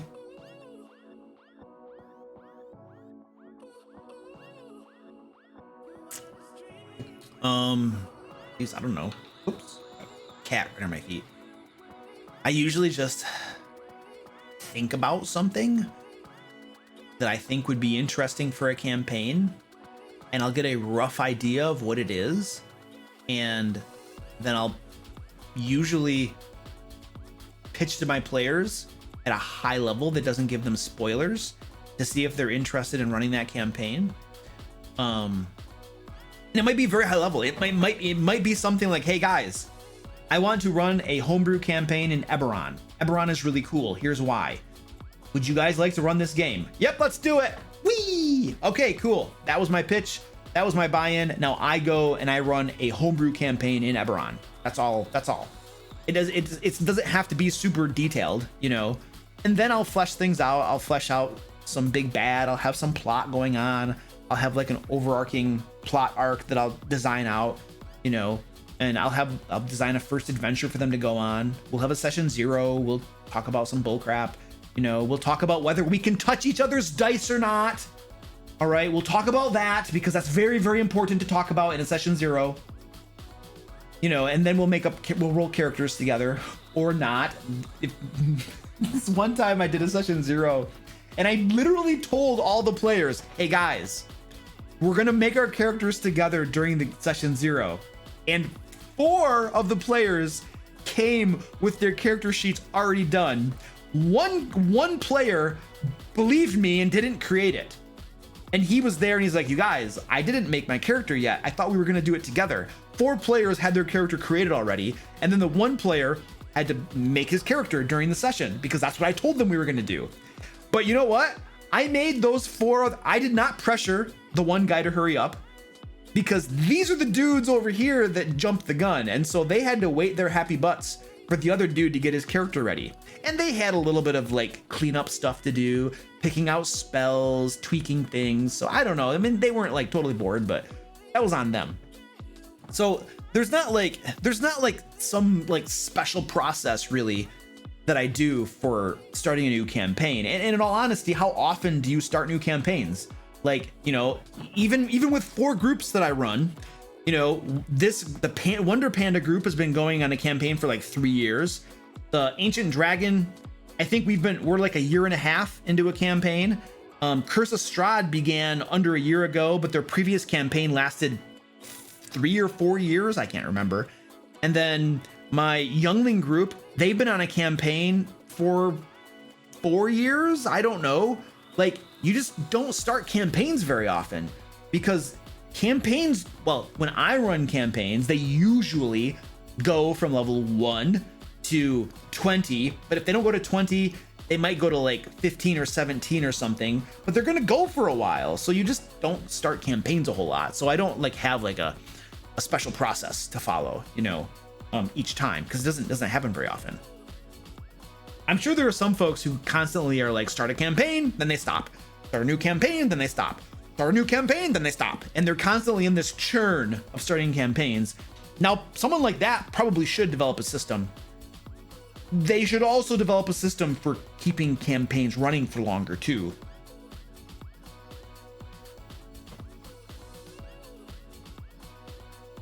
My cat. This is Mommy. Mommy wants kisses. Mommy. Mommy. She's going nuts down here.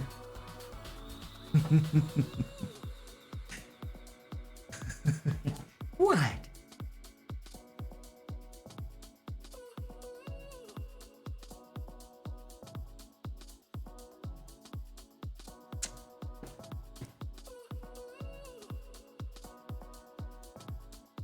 Here, the other interesting thing about campaign planning is I will frequently have a concept for a big bad for the whole campaign. And then we'll play up to like level 5 or so. And then the course of the campaign might shift a little bit.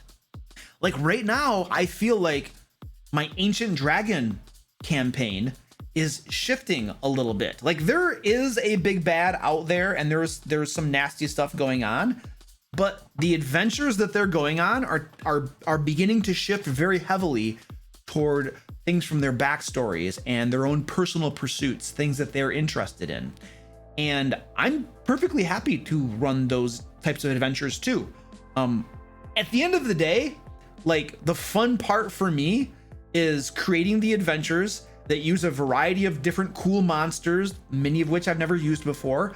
And so whether I'm using a big bad or a villain of my own imagination, or whether I'm doing something from a backstory or a character's goals, like I get just as much fulfillment as a dungeon master because the fun for me is designing those adventures and running the game for them. You know, whether it's my big bad or somebody else's, like, whatever, who cares, you know? So yeah, sometimes my high level campaign planning is very loose and subject to change depending upon where the game goes and where things take us. And I want to be flexible in that regard, you know, at the campaign level. I don't, you know, if a campaign's going to last 3 or 4 years, you know, is the thing that you decided at the very beginning for the big bad and everything, is that what's gonna end up being the thing over all 3 or 4 years? It might not, you know, things might shift and change. I don't want to lock myself into one given thing necessarily. Not necessarily. Sometimes you do. Sometimes you, okay. And then you can also have the main plot arc, and you can have the character arcs. Like right now, Ancient Dragon campaign, we're doing lots of character arcs. We're doing tons of character arcs. And eventually we'll come back to the main campaign arc. Eventually. Maybe. But at the adventure level, now the adventure level, that's an adventure takes 3 or 4 game sessions. So at the adventure level, it's like, yeah, that's not going to change a whole lot. I made the adventure. Here we go. Let's play it. Boom, we're done. You know, and then the next adventure.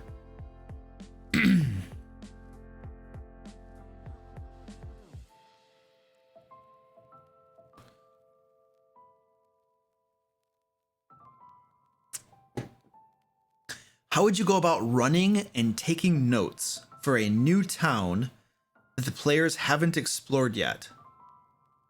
So I'm assuming, how would I prepare a town before the players actually get there?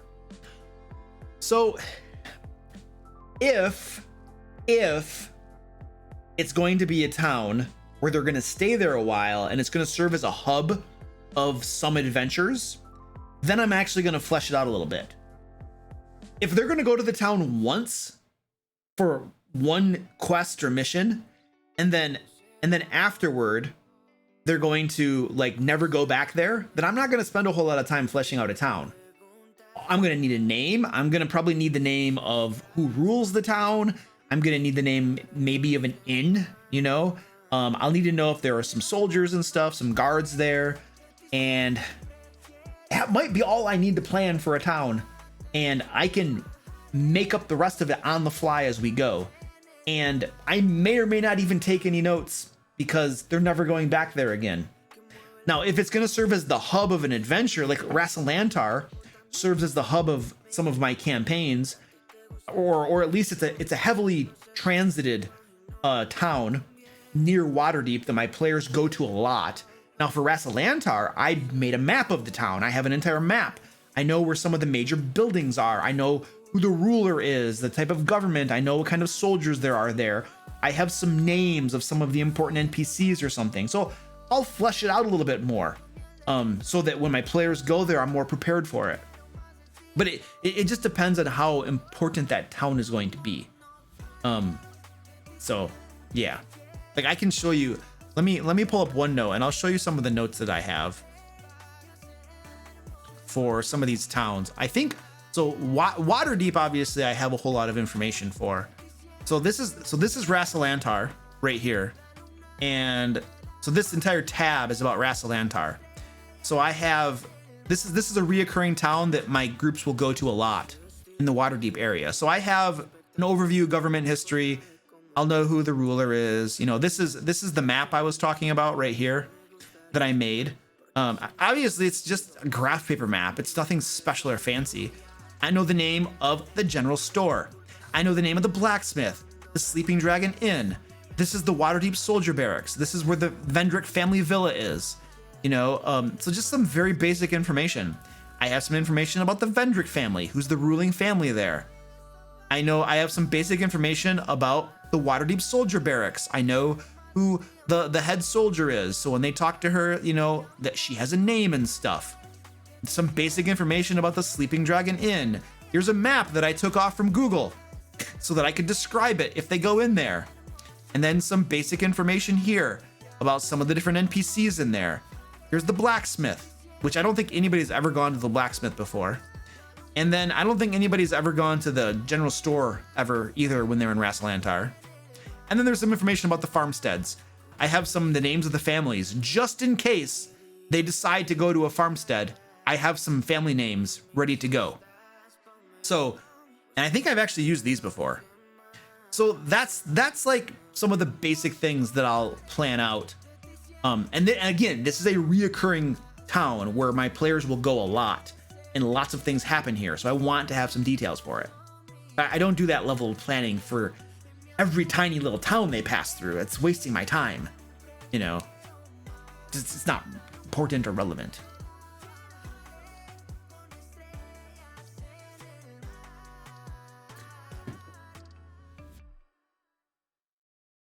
All right, let's go back to our thingy bobber.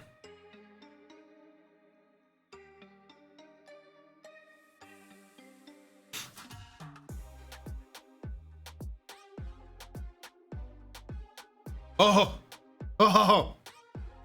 Siren Lost says, how do you prep for a game where the players are visiting a massive locale like Waterdeep for the first time? Is it all about keeping them focused on where you want them to go in the city? Not necessarily. You could. The way I prep for Waterdeep, I mean, I've been running games in Waterdeep for quite some time, and I have extensive notes in OneNote about Waterdeep. But the way that I would prep for it is I need to know who rules it, what the government is, who's the name of the ruler. I need to have a basic, for something like Waterdeep, you want to know the different names of the wards. You want to know what's located in the different wards, what's Trade Ward for, what's South Ward for, Castle Ward, Sea Ward, and North Ward. Like, you want to know if you're looking for a church, where are you going to find it? If you're looking for the nobility, where are you going to find them? If you're looking for the lower class, if you want to go to a seedy tavern, where are you most likely to find a seedy tavern? So you want to have like a basic idea of the wards, the different districts of a town for something like Waterdeep. So if your players walk into town and they're just like, oh yeah, we need to buy some equipment. Where's the best place to buy equipment? Oh, Trade Ward. Oh, great. Let's go to Trade Ward and buy some equipment. That might be all you need. You might want to have some more information. You might want to know that Castle Waterdeep is in Castle Ward. You might want to know that the docks are extremely dangerous, especially at night. So like you might want to have some other details there. You want to have like a high level understanding of the city, like I just kind of described it. But then you really need to be willing to improvise on the fly as you go. If they say, hey, I want to go find a Temple of Torm, then you're going to have to decide, okay, you have two options. You could go try to see if there is a Temple of Torm in Waterdeep on Wiki, or do a Google search and try to figure it out, which might not take too long. Or you could just decide there is no Temple of Torm, but there is a Temple of Tyre, who is the god of justice, who's kind of I think he's one of the triumphant, or whatever they call them. There's like Tyre, Torm, and Helm. And those three deities, I think, are kind of interrelated, and their clergy are kind of on friendly terms and stuff. So you might tell them there is no Helm, but there is a Tyre, and then they might go there or something. So you have to be willing to improvise a little bit. And then if you improvise and make something up, make sure you take a note of that, so that after the game session, you can incorporate that into your notes about Waterdeep, that there is a Temple of Torm, or there isn't a Temple of Torm, but there is one of Tyre or something,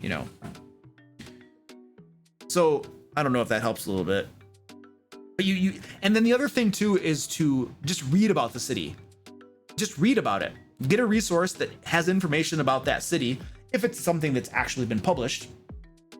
Like for instance, Waterdeep Dragon Heist has an entire section about Waterdeep that has lots of good information. If you just read it in your downtime at home when you're chilling, you're going to be learning more about that city.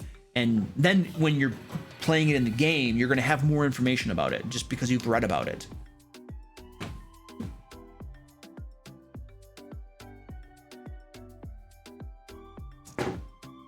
It's empty. Are we talking about Thatco? What the? It's like there's two conversations going on.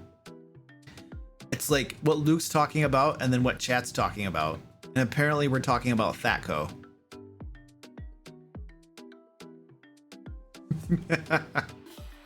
Viper, what's up, dude? How you doing, man? Awesome. Glad you liked I'm glad you're liking the resources, dude. You're cooking your dog's dinner? I'm not gonna comment on that. Oh, it was more about second edition? Okay, cool. I grew up, like, second edition was the first edition that I ran.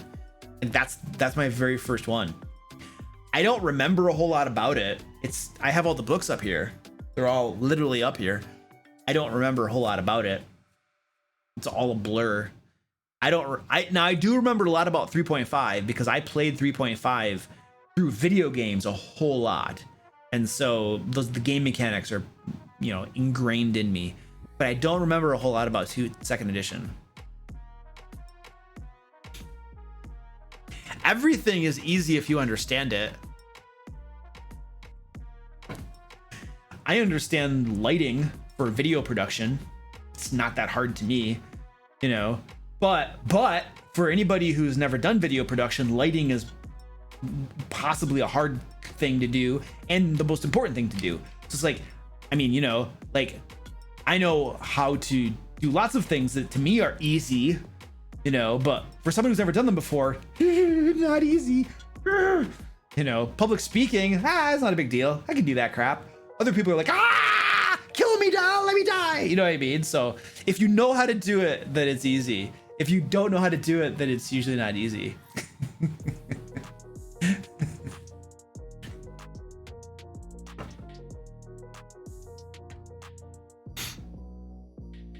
Is it time for 6th edition? Here's the thing. You have to wait until the game is completely broken by Splatbooks. Once they've released enough Tasha's Cauldron of Everything, Xanathar's Guide to Everything, once there's enough stuff floating on or out there that everything is kind of becoming broken, everything gets bloated and broken, and you have crazy broken character combinations, the CR system is totally destroyed because, you know, they have the monster manual. The monsters there are pretty weak compared to Volo's Guide to Everything. And then the monsters there are pretty weak compared to Mordenkainen's Tome of Foes. So as they continue to release resources that slowly make the core rules not work so well and everything becomes a little bit more and more broken, it's like there's a tipping point, right? Where everything is too broken. And then the community is complaining and they're just like, it's broken, fix it, and you know, and then Wizards of the Coast swoops in and they're like, aha, we are going to fix your problem. We have spoken with our community members and we love our dear players and our dungeon masters. And we understand that over the years, all of these different resources have led to a state of the game that is no longer desirable, and things don't work quite so well as they once did. So we, in the best interests of the game, have a solution for you. And we will be releasing in 6 months, 6th edition, which will solve all of these problems. It will reel in all of the brokenness and make things more playable once more. So we have heard you, we have heard your concerns, and we are doing something to address them. And 6 months from now, we will be rolling out 6th edition, which will fix all of these issues that we have and hopefully bring this game to an even better state than it was a year ago or 2 years ago. And so that, I think I just found another reason why Splatbooks do what they do. Holy crap. Could it be an actual intentional desire to break the game through Splatbooks so that a new edition is required to fix the problem? Could it be an intentionally engineered problem that will herald in a new edition? Because as we know, publishing companies, game companies, you don't make money if you don't create new editions. You have to let an old edition die at some point and create a new edition. There will always be a new edition. There will never be the final edition. It will never happen. There will always be another one. That is how you make money, and businesses need to make money. This is why, for anybody who goes to school, like college and university, you know that you have a math book that is 7th edition. And if you take that 7th edition math book and you go compare it to the 6th edition, you will notice there's almost no difference. Hey, guess what? Math didn't change in 2 years. The math that was in 6th edition is the same as the math in 7th edition. No new breakthroughs in mathematics have happened in 2 years. So why are they making a new edition of the book? It's to make money. So I don't know. Is it possible that Wizards intentionally engineers, like, each splat book gets a little bit more broken and there are like broken combinations and stuff until the whole mass just kind of, and then they are like, it's time for 6th edition. Is that a thing? I don't know. I don't know, but could be. Could be. Oh man, I gotta write that down.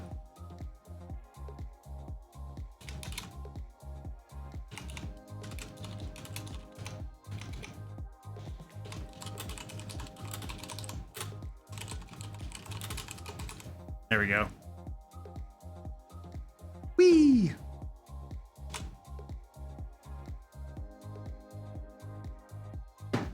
I have no coffee.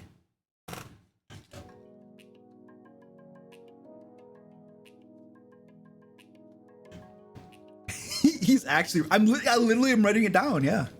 I'm going to write that down, man. I figured it out. I finally figured it out. We should do a cat trip. Did we do a cat trip?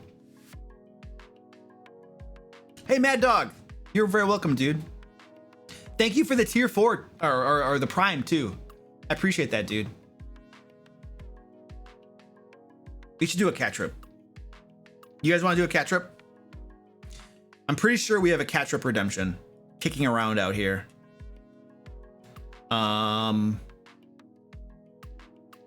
Push-ups. People are redeeming push-ups. I'm not gonna do push-ups. Where is this? Oh, there's the cat trip. Okay, cool.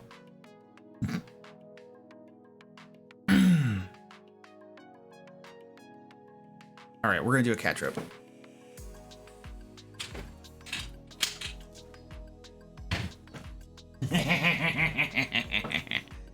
This is the cat trip. Yeah, I have to go get their stuff. I need to get their banana.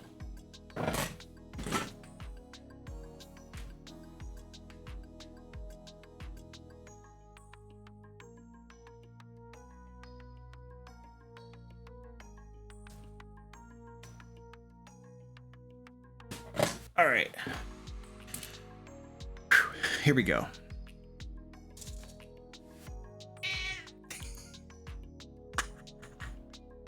What?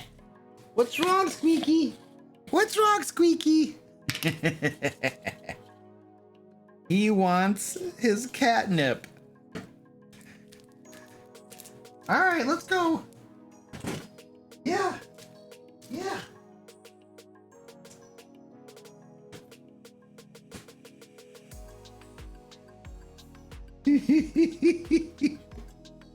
Oh man. Want some more? There you go.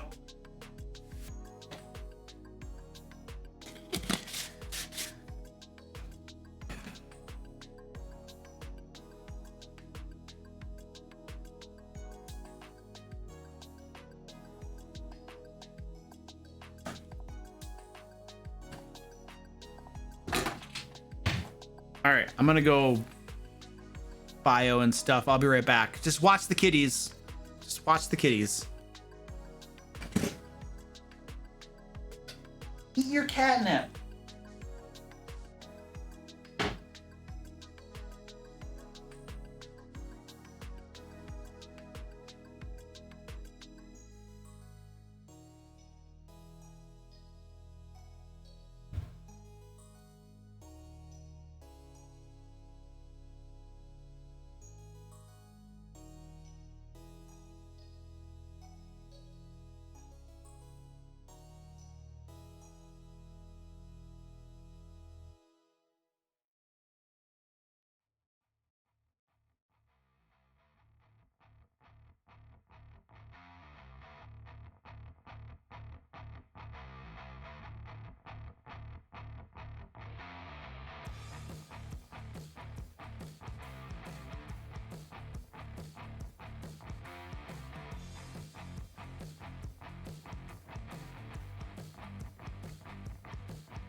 Mommy is just being adorable. Ooh.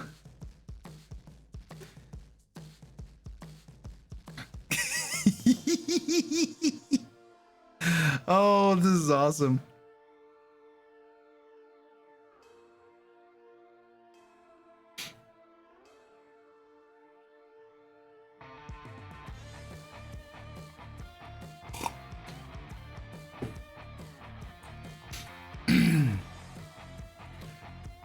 We're gonna have to do this. Fighter recites Shakespeare too.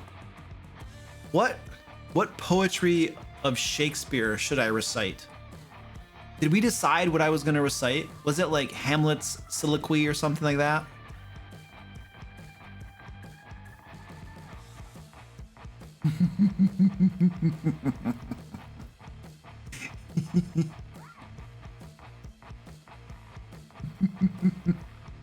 Does anybody know? What did we just determine? It was like Hamlet or Macbeth or something. It was Hamlet's. Was it? Wait, Hamlet? Was it Hamlet? Okay. Let me find it really quick here. Gotta Hamlet's soliloquy. There we go. The fighter has to do it? Oh man. Whoa. She just took the banana away. Is that the to be or not to be part?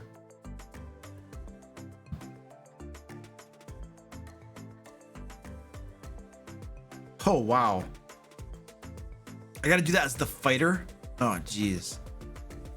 The fighter's voice is the hardest one for me. An excerpt? Jeez.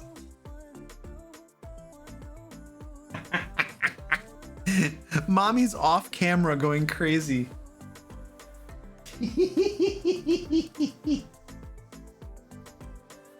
She's going nuts.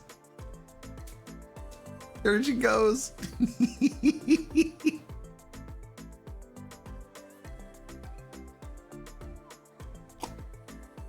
They said the fighter.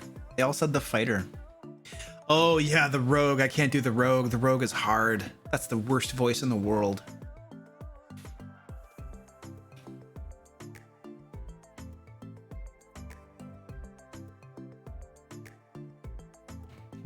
What is Thatco? I'm not used to some of the references. So Thatco literally means 2-hit armor class 0.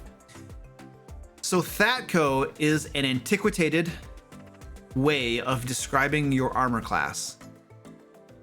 And it's used in 2nd edition, which it's been like decades since I played 2nd edition. So I don't even remember how all the rules are.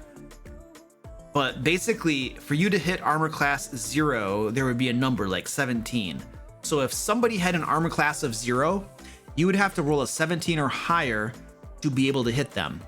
Well, if their armor class was 1, well then you'd have to run a 16. You'd have to roll a 16 or higher to hit them. If their armor class was 10, then you'd have to roll 17 minus 10 as a 7 or higher to hit them. And armor class, oh, the lower your armor class goes, the better. So a lower armor class is better. And so basically, you would have to do some mental math every time you wanted to hit an enemy with a different Thatco. So based upon your to hit for armor class 0, you'd have to do some mental math and then roll some dice. And the lower your armor class, the better. So it was like, it was not, somebody was smoking something when they designed that system. I mean, you know, that's all I got to say about that.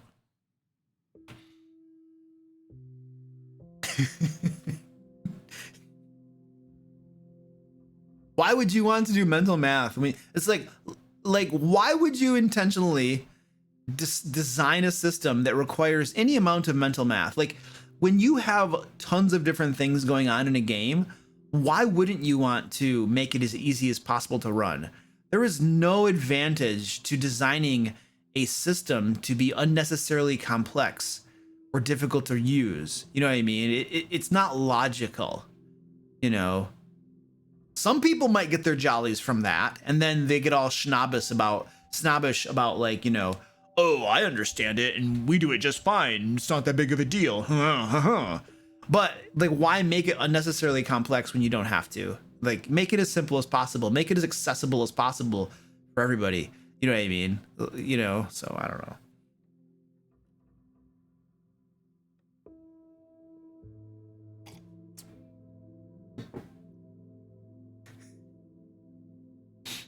Do you see me squirm? I know. Ah! My cats are down there. They seem to have calmed down a little bit. Mommy is no longer running around. Squeaky is still rolling in the catnip, though. Do you have a template for cutscene narratives for encounters? I don't do cutscenes. So the answer would be no, I don't have a template. I don't really have templates for my narratives. I just describe stuff.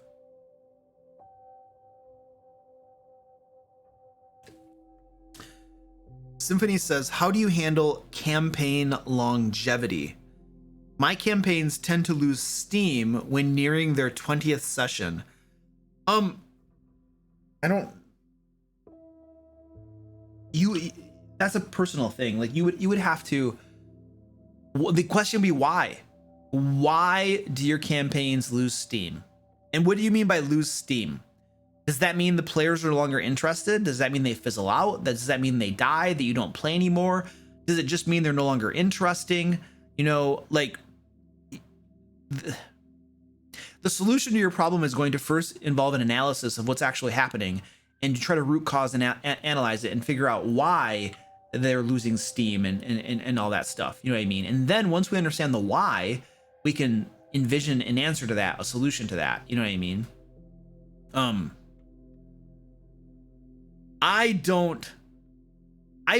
Here's the thing. I've never had an issue with my campaigns fizzling out and dying prematurely. And so it's never been something that I've actually had to think about or analyze or try to fix. You know, I have had other issues that have come up in my games that I have had to analyze and figure out how to fix. But campaign longevity has never been one of them. It really just depends on why, like what's actually going on. Is it because players are leaving the game? If you have a high turnover of players, then you should consider, well, why do I have a high turnover of players? Generally speaking, if there's high player turnover, that is usually a dungeon master thing. Players are leaving because for various reasons that the game's not interesting enough. But it's usually that points to the dungeon master. And the dungeon master having room for growth and being able to run better games that hold the player's interest longer, so they don't just lose interest and want to quit. You know, so if there's high turnover, then I would encourage the dungeon master to get better at the craft. You know, so that players don't want to quit; they want to keep playing forever. So it just depends on what's going on.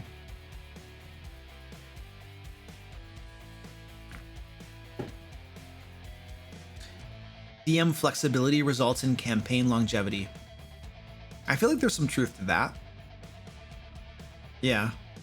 Not being set on your vision of what the game is going to be, of what the campaign is going to be, and being willing to adjust it based on what your players' characters do and based upon what your players seem most interested in doing. I think there's some truth to that. Yeah.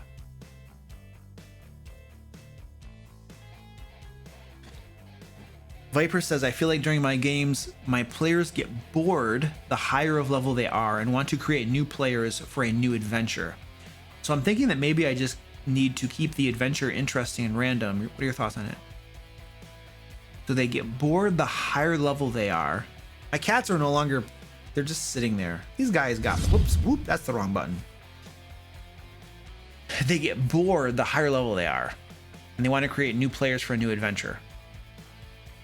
They want to create new characters for new adventure. Yeah, I mean, if your players don't like high level play, and they enjoy low level play, there's nothing wrong with that. You just don't design long campaigns. Design your campaigns to go to level 10 or level 12, and then you start over. And in all honesty, playing at lower levels can be more fun than playing at high levels. For some groups, I know as a dungeon master, I kind of like the lower levels more than the higher levels. The higher level, but the higher levels I get to use really cool monsters for though. So the higher levels have appeal too, you know. So it's hard. And there are benefits to low level, but there are like some benefits to high level too, you know. But there's nothing wrong with just getting to level 12 and then starting over again if that's what your players enjoy. You don't have to keep going to 20. There's no rule that says every campaign must last to level 20. There's no rule that says that at all. You can start over whenever you guys are just like, oh, you know, we kind of finished up this main plot arc and we kind of are getting a little bit bored of the current campaign. Maybe we can just start over and do something different. There's nothing wrong with that. And you might, just by observing your players, you might get that sense too at some point that they just kind of got tired of that campaign. So you can either start a new campaign, you know, talk to them first, obviously, and see what they're thinking. Or you could shift the current campaign and go a different direction, do something different.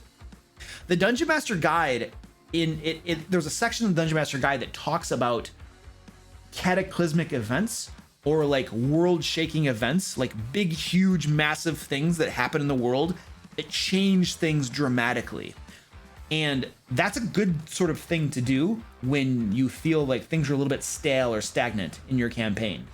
Or it might be a way to introduce the next part of a campaign. You might have a plot arc for a campaign that only lasts to like level 10. And then when they do something significant at level 10, that campaign plot arc is kind of wrapped up.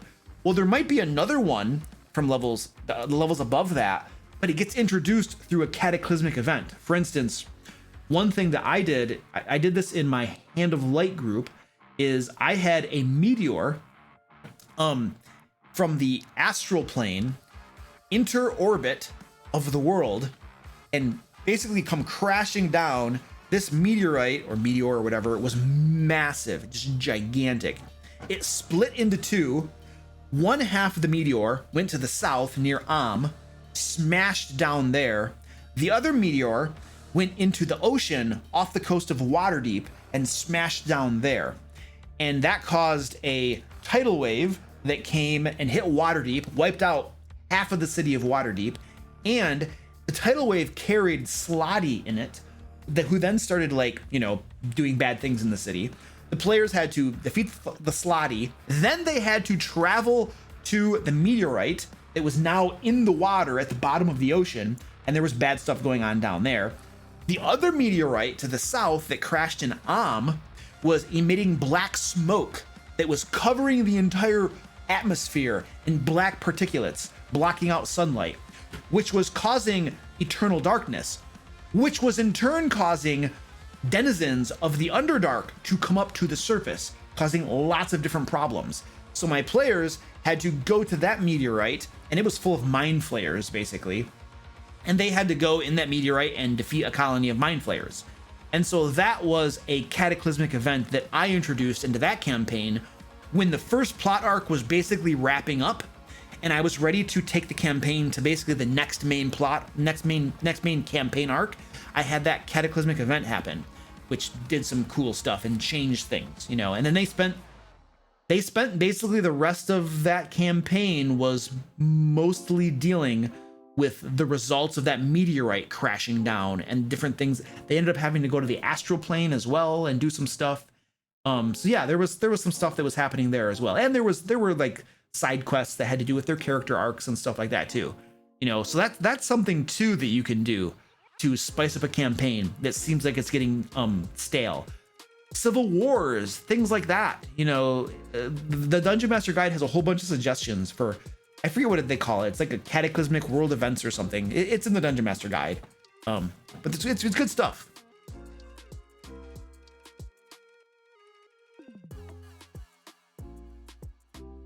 Release the Kraken. I have to put the Tarrasque in one of my 5th edition games. I have never used the Tarrasque on my players. I have to do that. I have to spice it up a little bit though, because the Tarrasque, I need to give him like some ranged attacks and stuff. He has to get a little bit spicier. So there'll be some home brewery that happens before that happens, but someday I got to use that thing.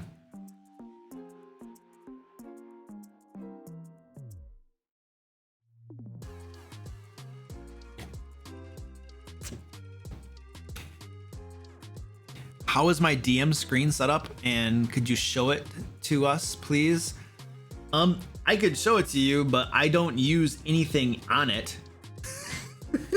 Like, my DM screen serves no purpose for me whatsoever, except for a list of random names that I will grab when I need a name. I have some random names paper clipped to the back of it. It has a bunch of 5th edition rules on it and stuff, but I never reference them. I never even use it. So I don't get a whole lot of use out of my DM screen. The only reason, so when I'm playing in person, I sit at the long side of a table. First of all, I do not sit. I don't know why Dungeon Masters sit at the end of a table. It doesn't make any sense to me, because you can't reach the battle map. You're like, you got your DM screen there, you're at the end of the table, and then you can't reach the battle map. It makes no sense to me. And so I sit at the long edge of a table so I can easily reach the battle map, and then the 5 players can sit around the table, and I have easy access to everything I need. So anyway, I got a lot of space too. So my Dungeon Master screen goes over to the right, and it mostly serves to hide 2 things. First of all, it hides my adult beverage of choice so that my players don't grab it. They wouldn't grab it, but anyway, it goes behind the screen. The second thing that goes behind there are my notes, my adventure notes and stuff. And those are really the only things that go behind there. It doesn't really serve any practical purposes. I roll my dice out in the open and have other stuff out in the open. I'm not really hiding anything, honestly. I probably don't even need to have the Dungeon Master screen there, except that I don't want my notes exposed. I really do want to keep my notes behind the screen so that there isn't a chance for inadvertently seeing something. I don't think my players would try. They're ruining their own game experience, but I like to have Dungeon Master screen. But I don't put anything on the back of it besides the random names.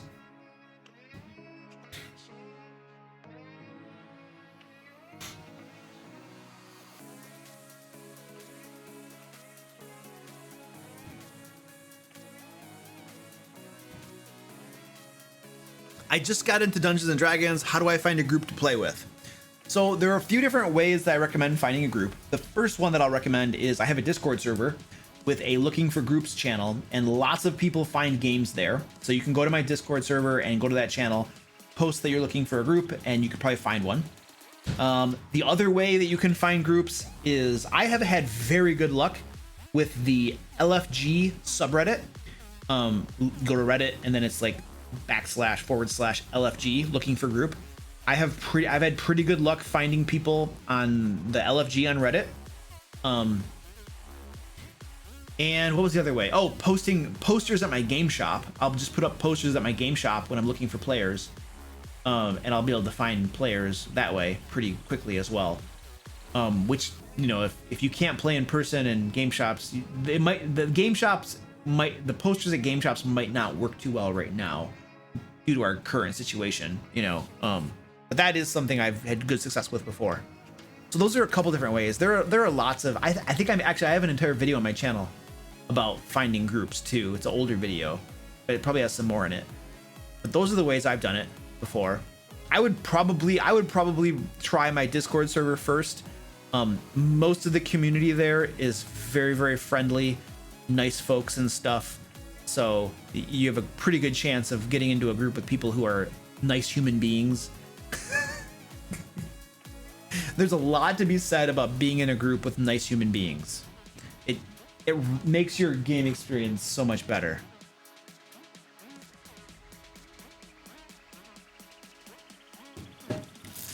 I've never tried using Facebook to find D&D games. I don't use Facebook a lot. I can't stand Facebook.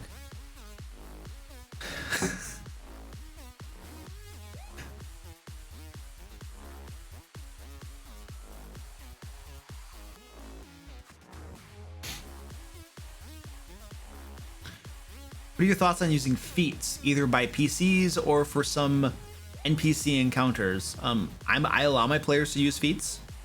I frequently have my monsters have feats, like the good feats, the feats that every player takes. Guess what? My monsters end up with those feats as well. Sentinel, Polar Mastery, Sharpshooter, Warcaster, you name it, my monsters end up with those feats. You better dang well believe they do. Lucky. Great Weapon Master, yes. They end up with those feats, dude. They totally do. So I allow my players to use them, and I will use them as well. I once had this was my Hand of Light group. I once had a phalanx, basically, of, I forget what they were. They were some sort of creature. I think they might have been fiendish gnolls. I think I beefed up some gnolls or something. I forget what they were. But they all had pole arms, and they were standing in a line, and they all had Sentinel and Polar Mastery. I think it's Polar Mastery or Great Weapon Fighting. It's one of those two. I think it's Polar Mastery and then Sentinel are the two like classic feats that go together. And I think my players were like level 17 or something at the time, and I tore them up using a phalanx of guys with this. Like, they tried to get close to me, I'd smoke them and they couldn't move. And I'd do this across the line, and then my phalanx would back up. And then the players would come forward again, I'd smoke them and they can't move. And then I'd do my attacks, and then I'd back up. And I kept on doing this to them. It was awesome, and they didn't know what to do. I learned it from them. I tore them apart with that. They eventually won. They figured it out, you know, but it was great. I love taking something my players have used effectively against my enemies and then having some of my future enemies use it back on them. Like animate objects, very powerful spell. All the enemies use animate objects a lot. It's beautiful. Oh, ranged enemies behind the phalanx to chuck fireballs. That would have been great too. I didn't in this case, but that's a really good idea too. Yeah.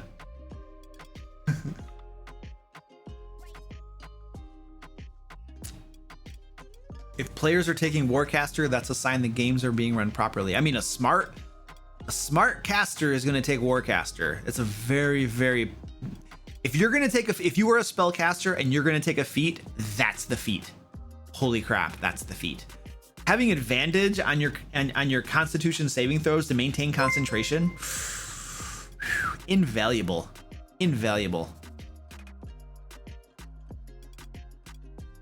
See you later, big boy. Thanks for hanging out, buddy.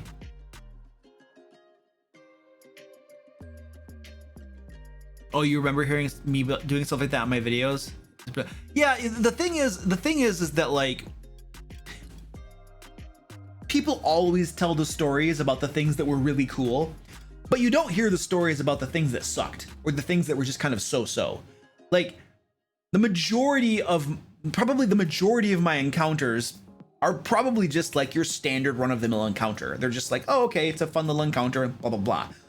And then there's going to be the ones that are like really cool that you put a lot of effort into and that are like really sweet. So I don't want to give the perception that like all of my encounters are amazing. That would just be disingenuous and untrue, you know.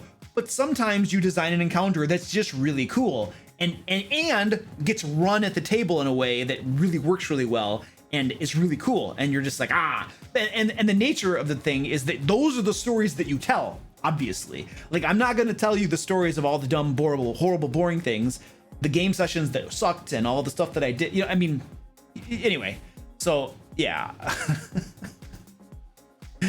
Lots of awkward silence moments. Yeah, it's like, if you look at the standard D&D game, you know, it's just kind of like, it's a D&D game, you know. But when people tell the story of the D&D game, when they recount it to you, it becomes grandiose and amazing in its magnificence, you know. But if you watch it and you play it, you're just like, oh, it's a cool game, you know. But the recounting, the storytelling of it, you're just like, oh, ooh, you know, because some people are very good storytellers. But it doesn't mean that that's their everyday experience. It's just that they've chosen those stories to tell because those are the good stories. You tell the good stories. Anyway, I don't know why I bring this up, but I suppose I felt the need to be clear that not all my encounters in games are all like super spectacular every single time. That's just not true. Not true for anybody.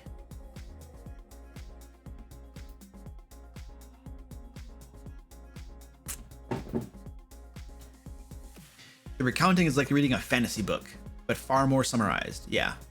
And you emphasize the good, fun parts, the interesting parts, and you de-emphasize all of the boring parts. Like, you're not going to hear the story about our downtime. I'm never going to tell you about our downtime that we run, because downtime usually isn't super interesting. You know, I'm not going to tell you about the half an hour that we took to level up, to choose different spells. You know, I'm not going to tell you about the half an hour that a player was arguing with me about X, Y, and Z.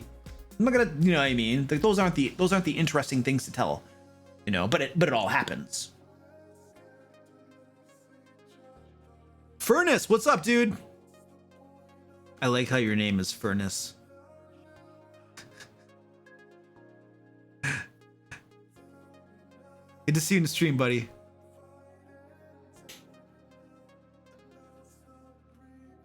All right. Let's do a thing. We need to do our fighter recites Shakespeare.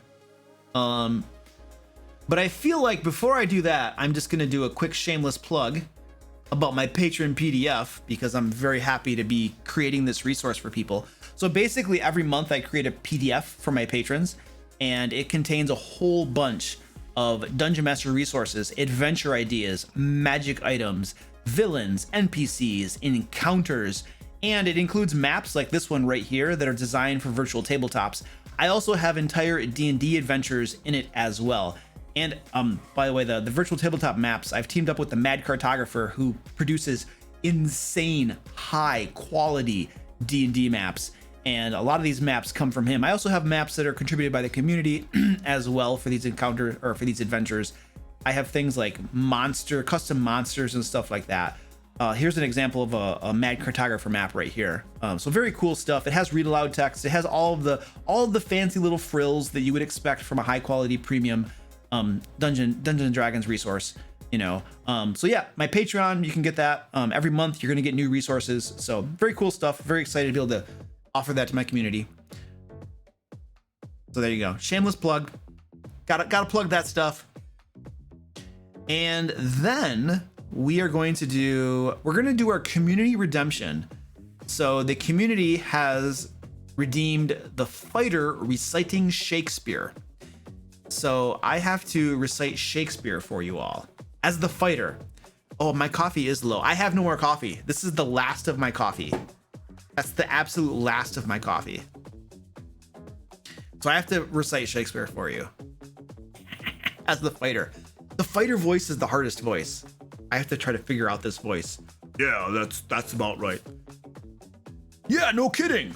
What's going on around here? All right, I think I got it. Get a bigger pot. I just don't make that much. All right, here we go. I'm gonna recite Shakespeare for you as the fighter. Here we go. Get ready for this. Whee! All right, no kidding. To be or not to be, that is the question. Whether 'tis nobler in the mind to suffer the slings and arrows of outrageous fortune, or to take arms against a sea of troubles, and by opposing in them, to die, to sleep, no more, and by a sleep to say we end the heartache and the thousand natural shocks that flesh is heir to. 'Tis a consumption devoutly to be wished. To die, to sleep, perchance to dream. Aye, there's the rub. For in that sleep of death, what dreams may come when we had shuffled off this mortal coil, must give us pause. There's the respect that makes calamity of so long life. For those who would bear the whips and scorns of time, the oppressor's wrong, the proud man's contumely, the pangs of despised love, the law's delay, the insolence of office, and the spurns that merit patience of the unworthy takes, when he himself might his quietus make with a bare bodkin. I know what that is. Who would fardels bear to grunt and sweat under a weary life, but that the dread of something after death, the undiscovered country, from whose bourne no traveler returns, puzzles the will, and makes us rather bear those ills we have than fly to others that we know not of. Thus conscience does make cowards of us all, and thus the native hue of resolution is sickled o'er with the pale cast of thought, and enterprise of great pitch and moment with this regard their currents turn awry and lose the name of action. Soft you now, the fair Ophelia, nymph in thy orisons, be all my sins remembered. I have no idea what I just said. No idea whatever. I said a bunch of words, and that's pretty much all I had. I don't know what that is. That sounds like college bro recites poetry. Hey, you guys, if you had chosen the barbarian to do it, then I guarantee you that would have been a whole lot better. But you guys all wanted the fighter to do it, and you should have known better. You should have known that the fighter can't do anything right except for stand in the doorway and dodge. That's pretty much all the fighter's good for, okay? So next time, you should have a little bit of consideration and choose the barbarian instead. Yeah.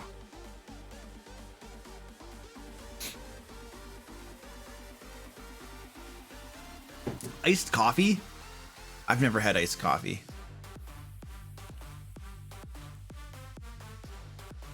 I mean, they sell it and crap. I've just never had it before. All right, what's our next community redemption gonna be?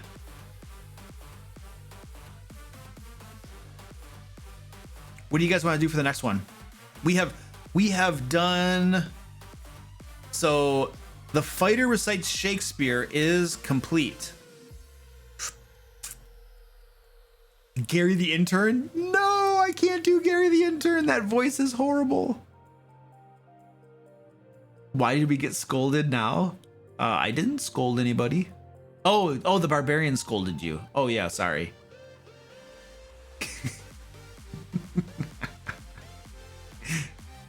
Gary is basically the rogue? How dare you say that? How dare you insinuate that Gary is basically the rogue? Preposterous. Preposterous. Okay, so hold on. I'm hearing Edgar Allan Poe.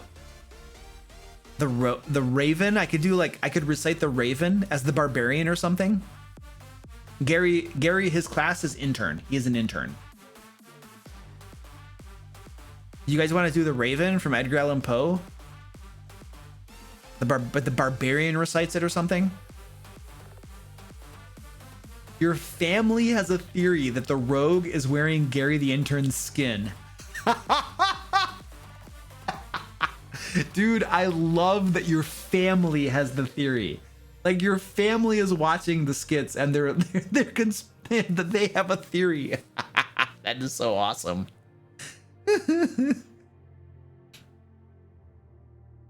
The wizard reading the Silmarillion? I don't know how to say that word. You can't type words like that for me. Why punish us? I don't know. What's a good poem for the barbarian to recite? The Raven. Hold on. Let me look up the Raven. Let me look up the Raven. The Raven by Edgar Allan Poe. That's a long poem. Holy crap, you guys. I'm gonna sit here all day reading that poem.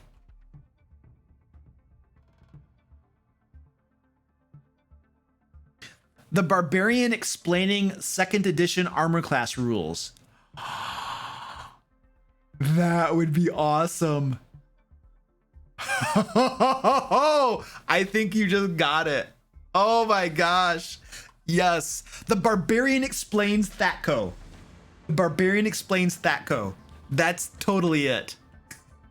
All right, let me get that set up. All right, we're gonna set that up here. We'll just do it together.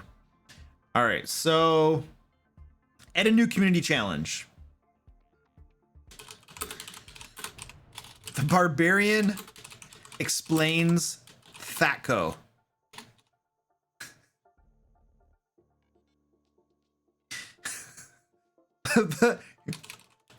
Your wonderful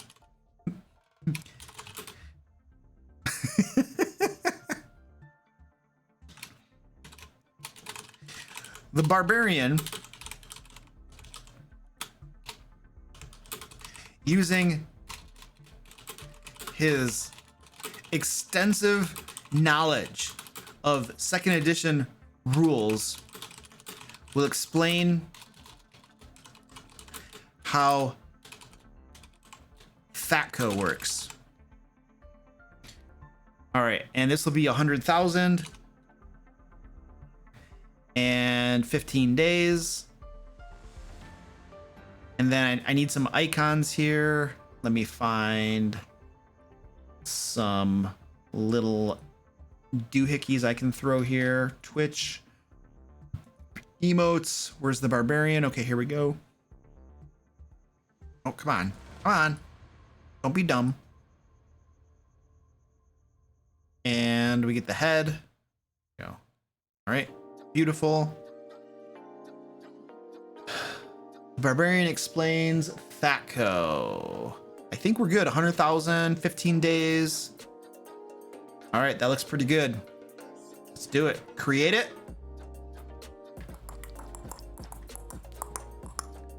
And start. Yes. Start the community challenge. It has begun. The barbarian will explain Fatco. It's gonna be so great. He's very smart. Everybody underestimates the barbarian, but he has historically been right about so many things, and people just underestimate him.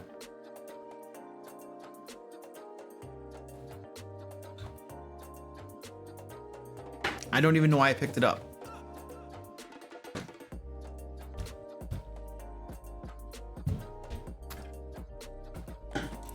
Do I have any more redemptions?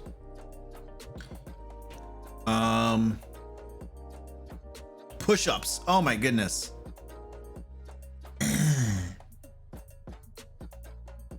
I have like 2 sets of push-ups. Yeah, I just refunded that rant. I refunded that rant to that person. It's no longer timely, and I don't even know if they're here. All right, I can do a set of push-ups, and then I'll answer some more questions.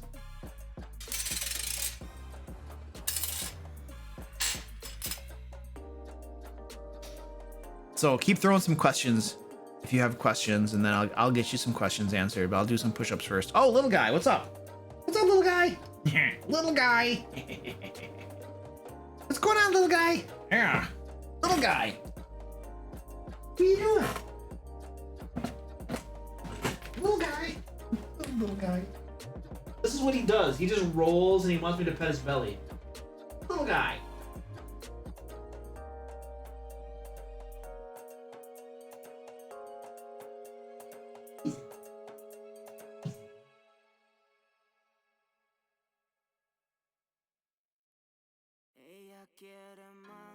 All right, I gotta do push-ups. Little guy, I have to do push-ups.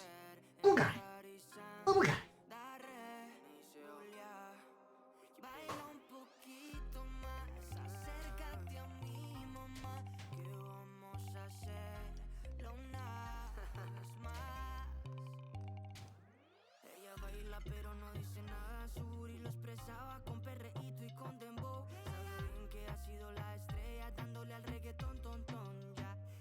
All right, you're gonna get 1 set.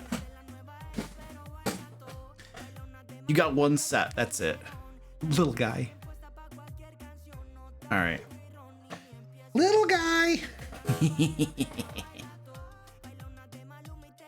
What? Come here.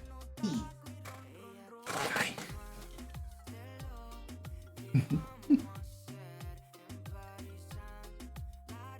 This is a little guy. He's like, hello. Hello.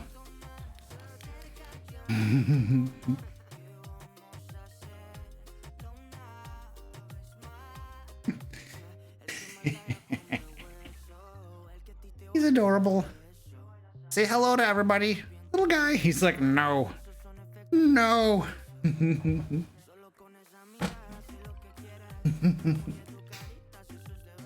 That's little guy.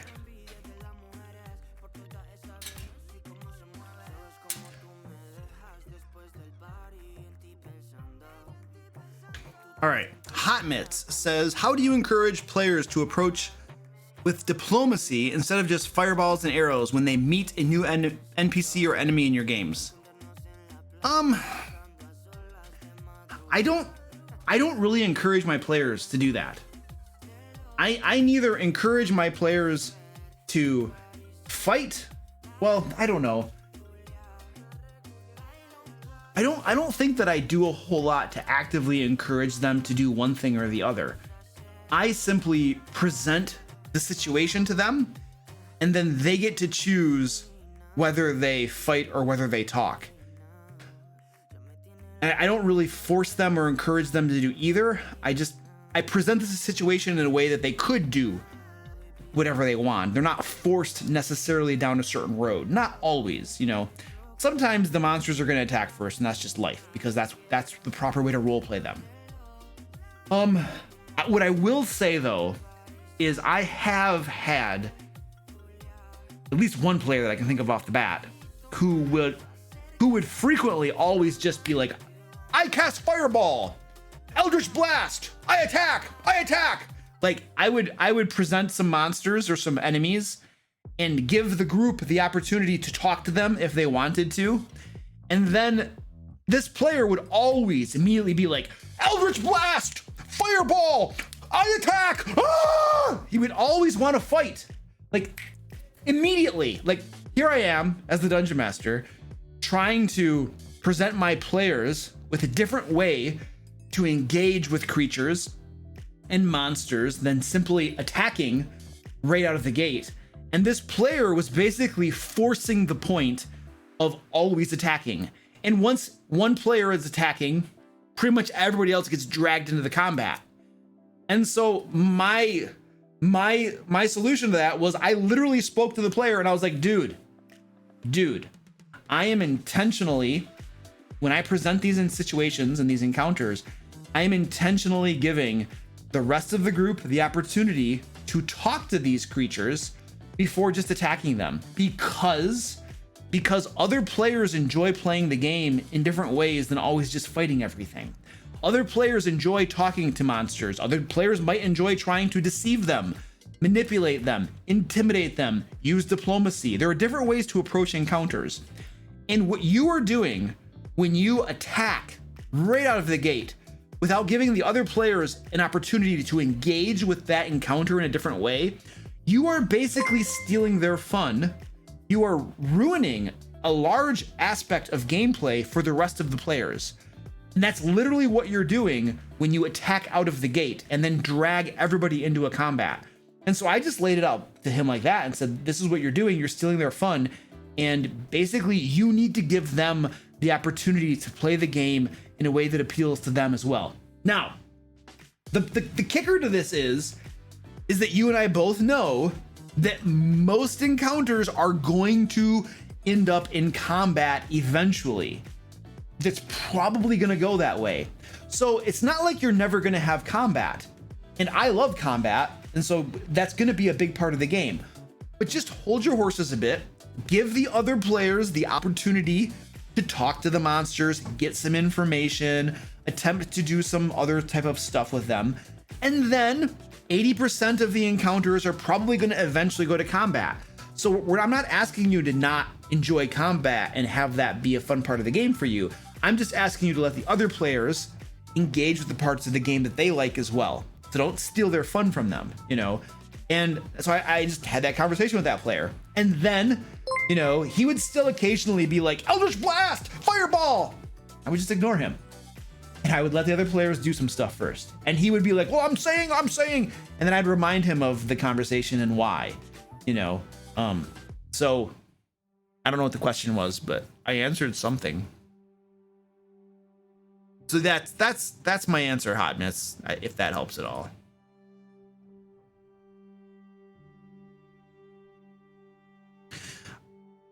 I feel like setting the example too with the NPCs is a good thing as well.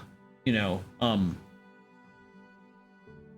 I feel like the other thing that you want to make sure that you're doing too is rewarding them when they take different routes of action besides just combat. Like, if every time they try to use diplomacy, it fails. If every time they try to deceive an enemy, it fails.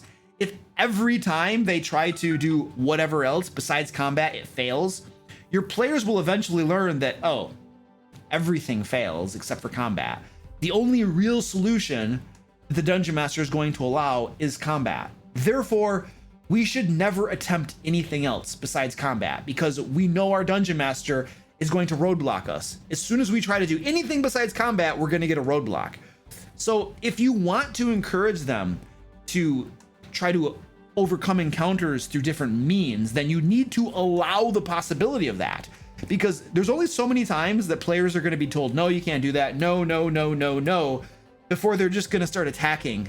Because in all honesty, it's the Dungeon Master's fault, because the Dungeon Master has taught them that the only plausible, the only viable solution is combat. Therefore, you might as well just fight and not try to do any deceiving or talking, because it'll never work. So be careful that as the Dungeon Master, you're not, you know, training them to always attack first.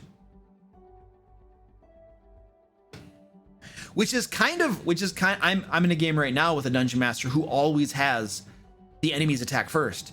The enemies always attack, and he is basically training the players to just attack, because if the players somehow manage to stealth up to the enemies, like, you might as well just attack them, because if you reveal yourselves and try to talk to them, they're just going to attack you anyway. So you might as well just get an ambush on them, you know, so you can train your players to only attack if you're not careful. Joran Nightfall, thank you so much for the tier 1, dude. I appreciate that. It says the YouTube rants are awesome. Hope all is well, man. Well, thank you. The rants. Almost yeah, I publish a lot of rants to my YouTube channel. Alternatives to combat are awesome. Like, a lot of the awesome stories that I will tell about encounters are when combat was not involved. Like, many of them, the time they tricked an ogre, that they convinced an ogre to fight on their side. I have a whole YouTube video. My players tricked an ogre, or something like that. And that tells the story of how they deceived an ogre to fight on their side, and a really fun encounter happened. It was very, very fun and memorable. I had another one where the players, instead of fighting some Yugoloths, which are like the consummate mercenaries, instead of fighting them, they bribed them with 20,000 gold pieces. They gave these Yugoloths 20,000 gold pieces to not have to fight. And the player who made that decision of 20,000 gold pieces, he never lived it down. That was my Hand of Light group. Matt, he's the one who was like, the Yugoloths were like, well, how much will you give us to not fight? And Matt was like, 20,000 gold pieces. And the Yugoloths were like, okay. They took the money and they left, and they didn't have to fight them. And the other players just were like, why would you do that? Why would you give them 20,000 gold pieces? That's insane. Why not start with 1,000? And if they said no, go to 2,000. Like, why offer them 20,000 gold pieces? So he never lived that down. We played for probably like a year or more after, a couple years after that. And he never lived that down. We always reminded him of the 20,000 gold pieces. And I, as a Dungeon Master, always found a way to sneak into the game something that cost 20,000 gold pieces. Like, they'd be like, hey, we want to go buy a ship. How much does a ship cost? 20,000 gold pieces. Like, I would always do that. It was great. Those are the cool things that like non-combat, it gets you those cool moments and those cool stories, you know. Obviously combat can be fun too, you know. Yeah.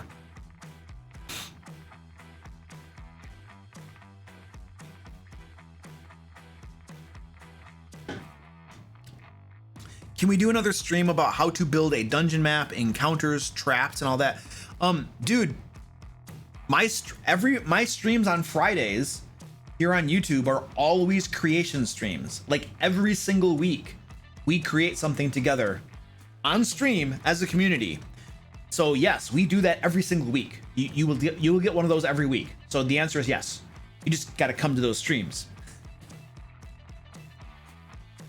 And then everything we create goes over to my website, thedmlayer.com, where people can get it for free and use it in their games. By the way, there's a quick little plug for you. dmlayer.com, free Dungeon Master resources that you can use in your games. Nice cheesy plug for you. You got it for free too. Where's that link? I need a moderator to link that. Not the Discord. Link the dmlayer.com. Come on. There it is. Whee! Kyloran says, I might have missed your answer to this in a video, but in attempts to encourage players to not pick up the variant human as they get a starter feat, I am leaning towards granting it for other players regardless of race, as long as they aren't in the combat focused on. How would you approach the situation? No!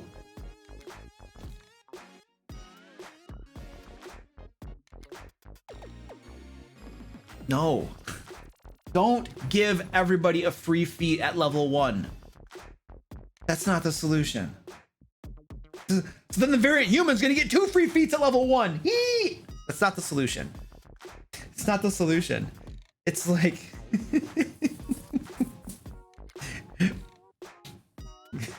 when there's something. So I would actually challenge the premise of the question too. I don't think you need to discourage the variant human.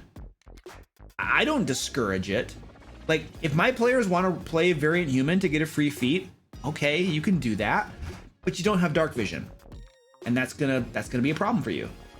You're human, you can't see in the dark, and I enforce lighting and stuff like that in my games, and so that'll be a situation you guys have to figure out. You're gonna have to carry a torch with you or a light source, which when you're in underground dungeons, it's gonna give away your presence to enemies that are under there, and they're gonna be able to see you from a long ways away, and you won't be able to see them. It's a thing, you know. So that's really the only thing that I do, is I enforce lighting to a certain extent when I don't forget about it.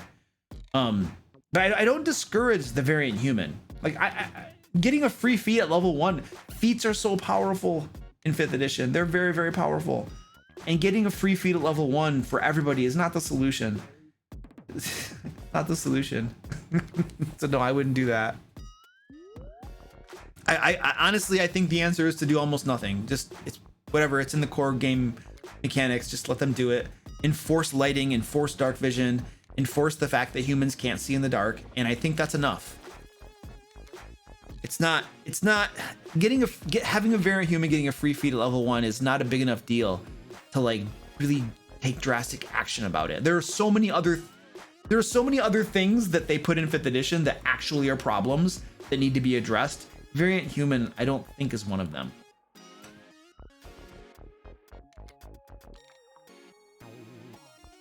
How do you stop your players from resting every 2 rooms in a dungeon? By running a dungeon like like a real dungeon.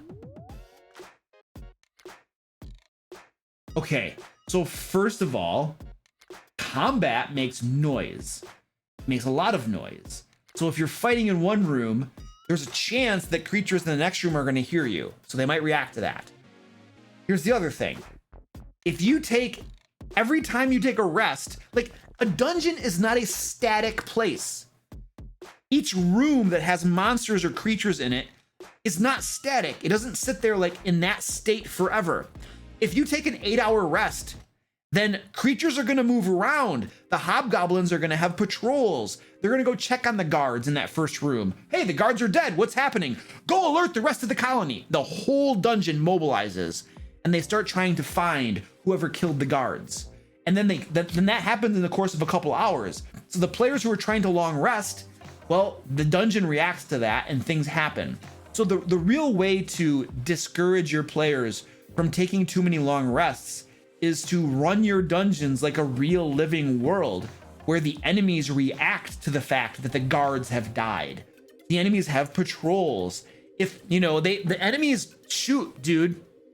If your players if your players go into a dungeon, clear out half of it, and they're like, well, we're low on resources, let's leave the dungeon over to the forest and rest for 8 hours, get all of our crap back, and then let's go back in. So the enemies have now had 8 hours or maybe more, because, you know, you can only take a long rest every 24 hours. They might have had more time. They could have done any number of things. They could have gone to the next dungeon over and gotten reinforcements. They might have just said, they might have discovered that half of the dungeon, all of their buddies got killed, and they might have decided, holy crap, something just wiped out half of us. They try to find it, we can't find it, and they decide, you know what? Let's get out of here. Let's leave. Something knows where we live, and they are killing us. Let's just grab all of our stuff and let's go somewhere else. Let's go to a different location, and then we're gonna set up camp over there. The players get done with their long rest. They go into that dungeon, and it's empty. It's been cleared out. All of the loot, all the valuables is gone. And now they have to go find out where the monsters went, and they went to a different dungeon, a different place, a different location, and they've gotten reinforcements, and they're on alert because they know they suspect something is hunting them down, you know? So that's the solution to the group that wants to take too many long rests or rest all the time. You run dungeons in that way. And then once they start to see that, oh, we can't take a rest every 10 seconds. We can't just take infinite long rests. The monsters in the dungeons are actually going to act like intelligent creatures, and they're going to react to the fact that people are murdering them. Once they see that, then they're going to start being like, no, we can't long rest. We need to finish this dungeon. Otherwise, bad stuff is going to happen. That's the way that you prevent that from happening. And does that take more work from the dungeon master? It absolutely does. But the hope is that you only have to do that sort of thing once or twice before your players understand long resting in the middle of a dungeon is not a good idea.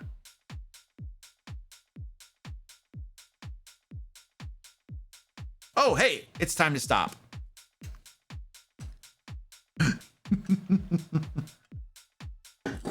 All right. We are done for tonight. We're going to raid somebody though. I'm going to find somebody here on Twitch and we're going to raid them, and then I'm going to stop. Because that's what we do when it's done. When it's done time, you stop. So let's see if there's anybody over here to raid. Oh, I know who we're gonna raid. I was checking this dude out like a couple streams ago. The Alexandrian, this dude talks about D&D crap too. And I was hanging out in his stream for quite some time last week, I think. And he was talking about a lot of really good information. He was giving out a lot of good information about dungeon mastering. So we're gonna raid that guy tonight. So let me get that set up for you, and we're gonna go say hi to him. So let me get that going on right now. He also has a blog post and stuff that he does as well. So people are probably familiar with that. Some people are. So we're gonna go crash his stream. Not crash it. We're gonna be nice to him, obviously. You know. But yeah. All right, guys. I will see you Friday. We are going to create something together. We'll see what it is. But until then, have fun.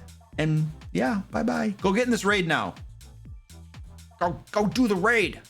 Did I start the raid? Wait, I don't think I started it. Hold on a second. The Alexandrian. Start raid. Something went wrong. Oh my gosh. You gotta be kidding me. He doesn't allow raids. Oh my gosh. He has raiding turned off on his channel, so I can't raid him. Are you kidding me? Why would you turn off raids?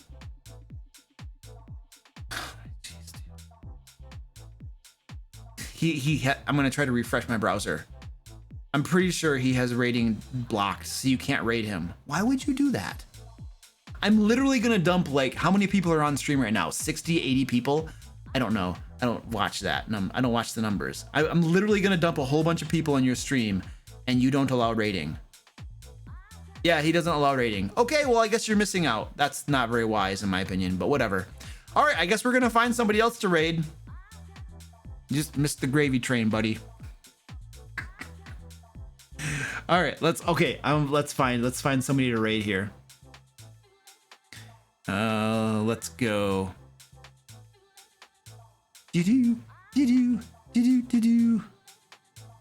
Let's see. Find one that, ooh, Into Deep. Ooh, let's do this one. Are they live? They're live. All right, let's do this one, Into Deep. I'm gonna raid that one. All right, let's see if they allow raiding. Why wouldn't you allow raiding?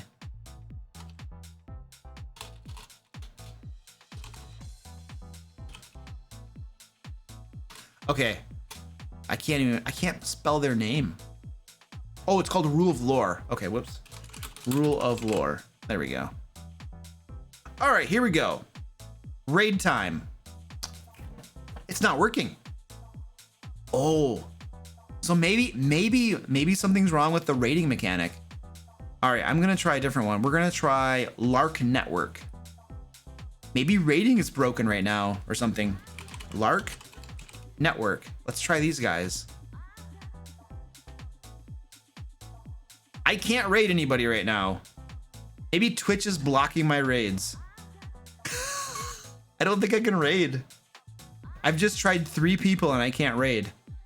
Careful Cantrip. Let's try these guys. Careful Cantrip. Yeah, it's not working. I've now tried to raid 4 different people and it doesn't work. So it looks like to me that it's actually my problem or Twitch's problem and I'm not allowed to raid anybody. So I guess there's no raid tonight. Sorry. But if you want to go over to the Alexandrian, there's pretty good stuff over there. That's who I was going to raid. So, all right, guys, I guess we're just done. Bye. So sad.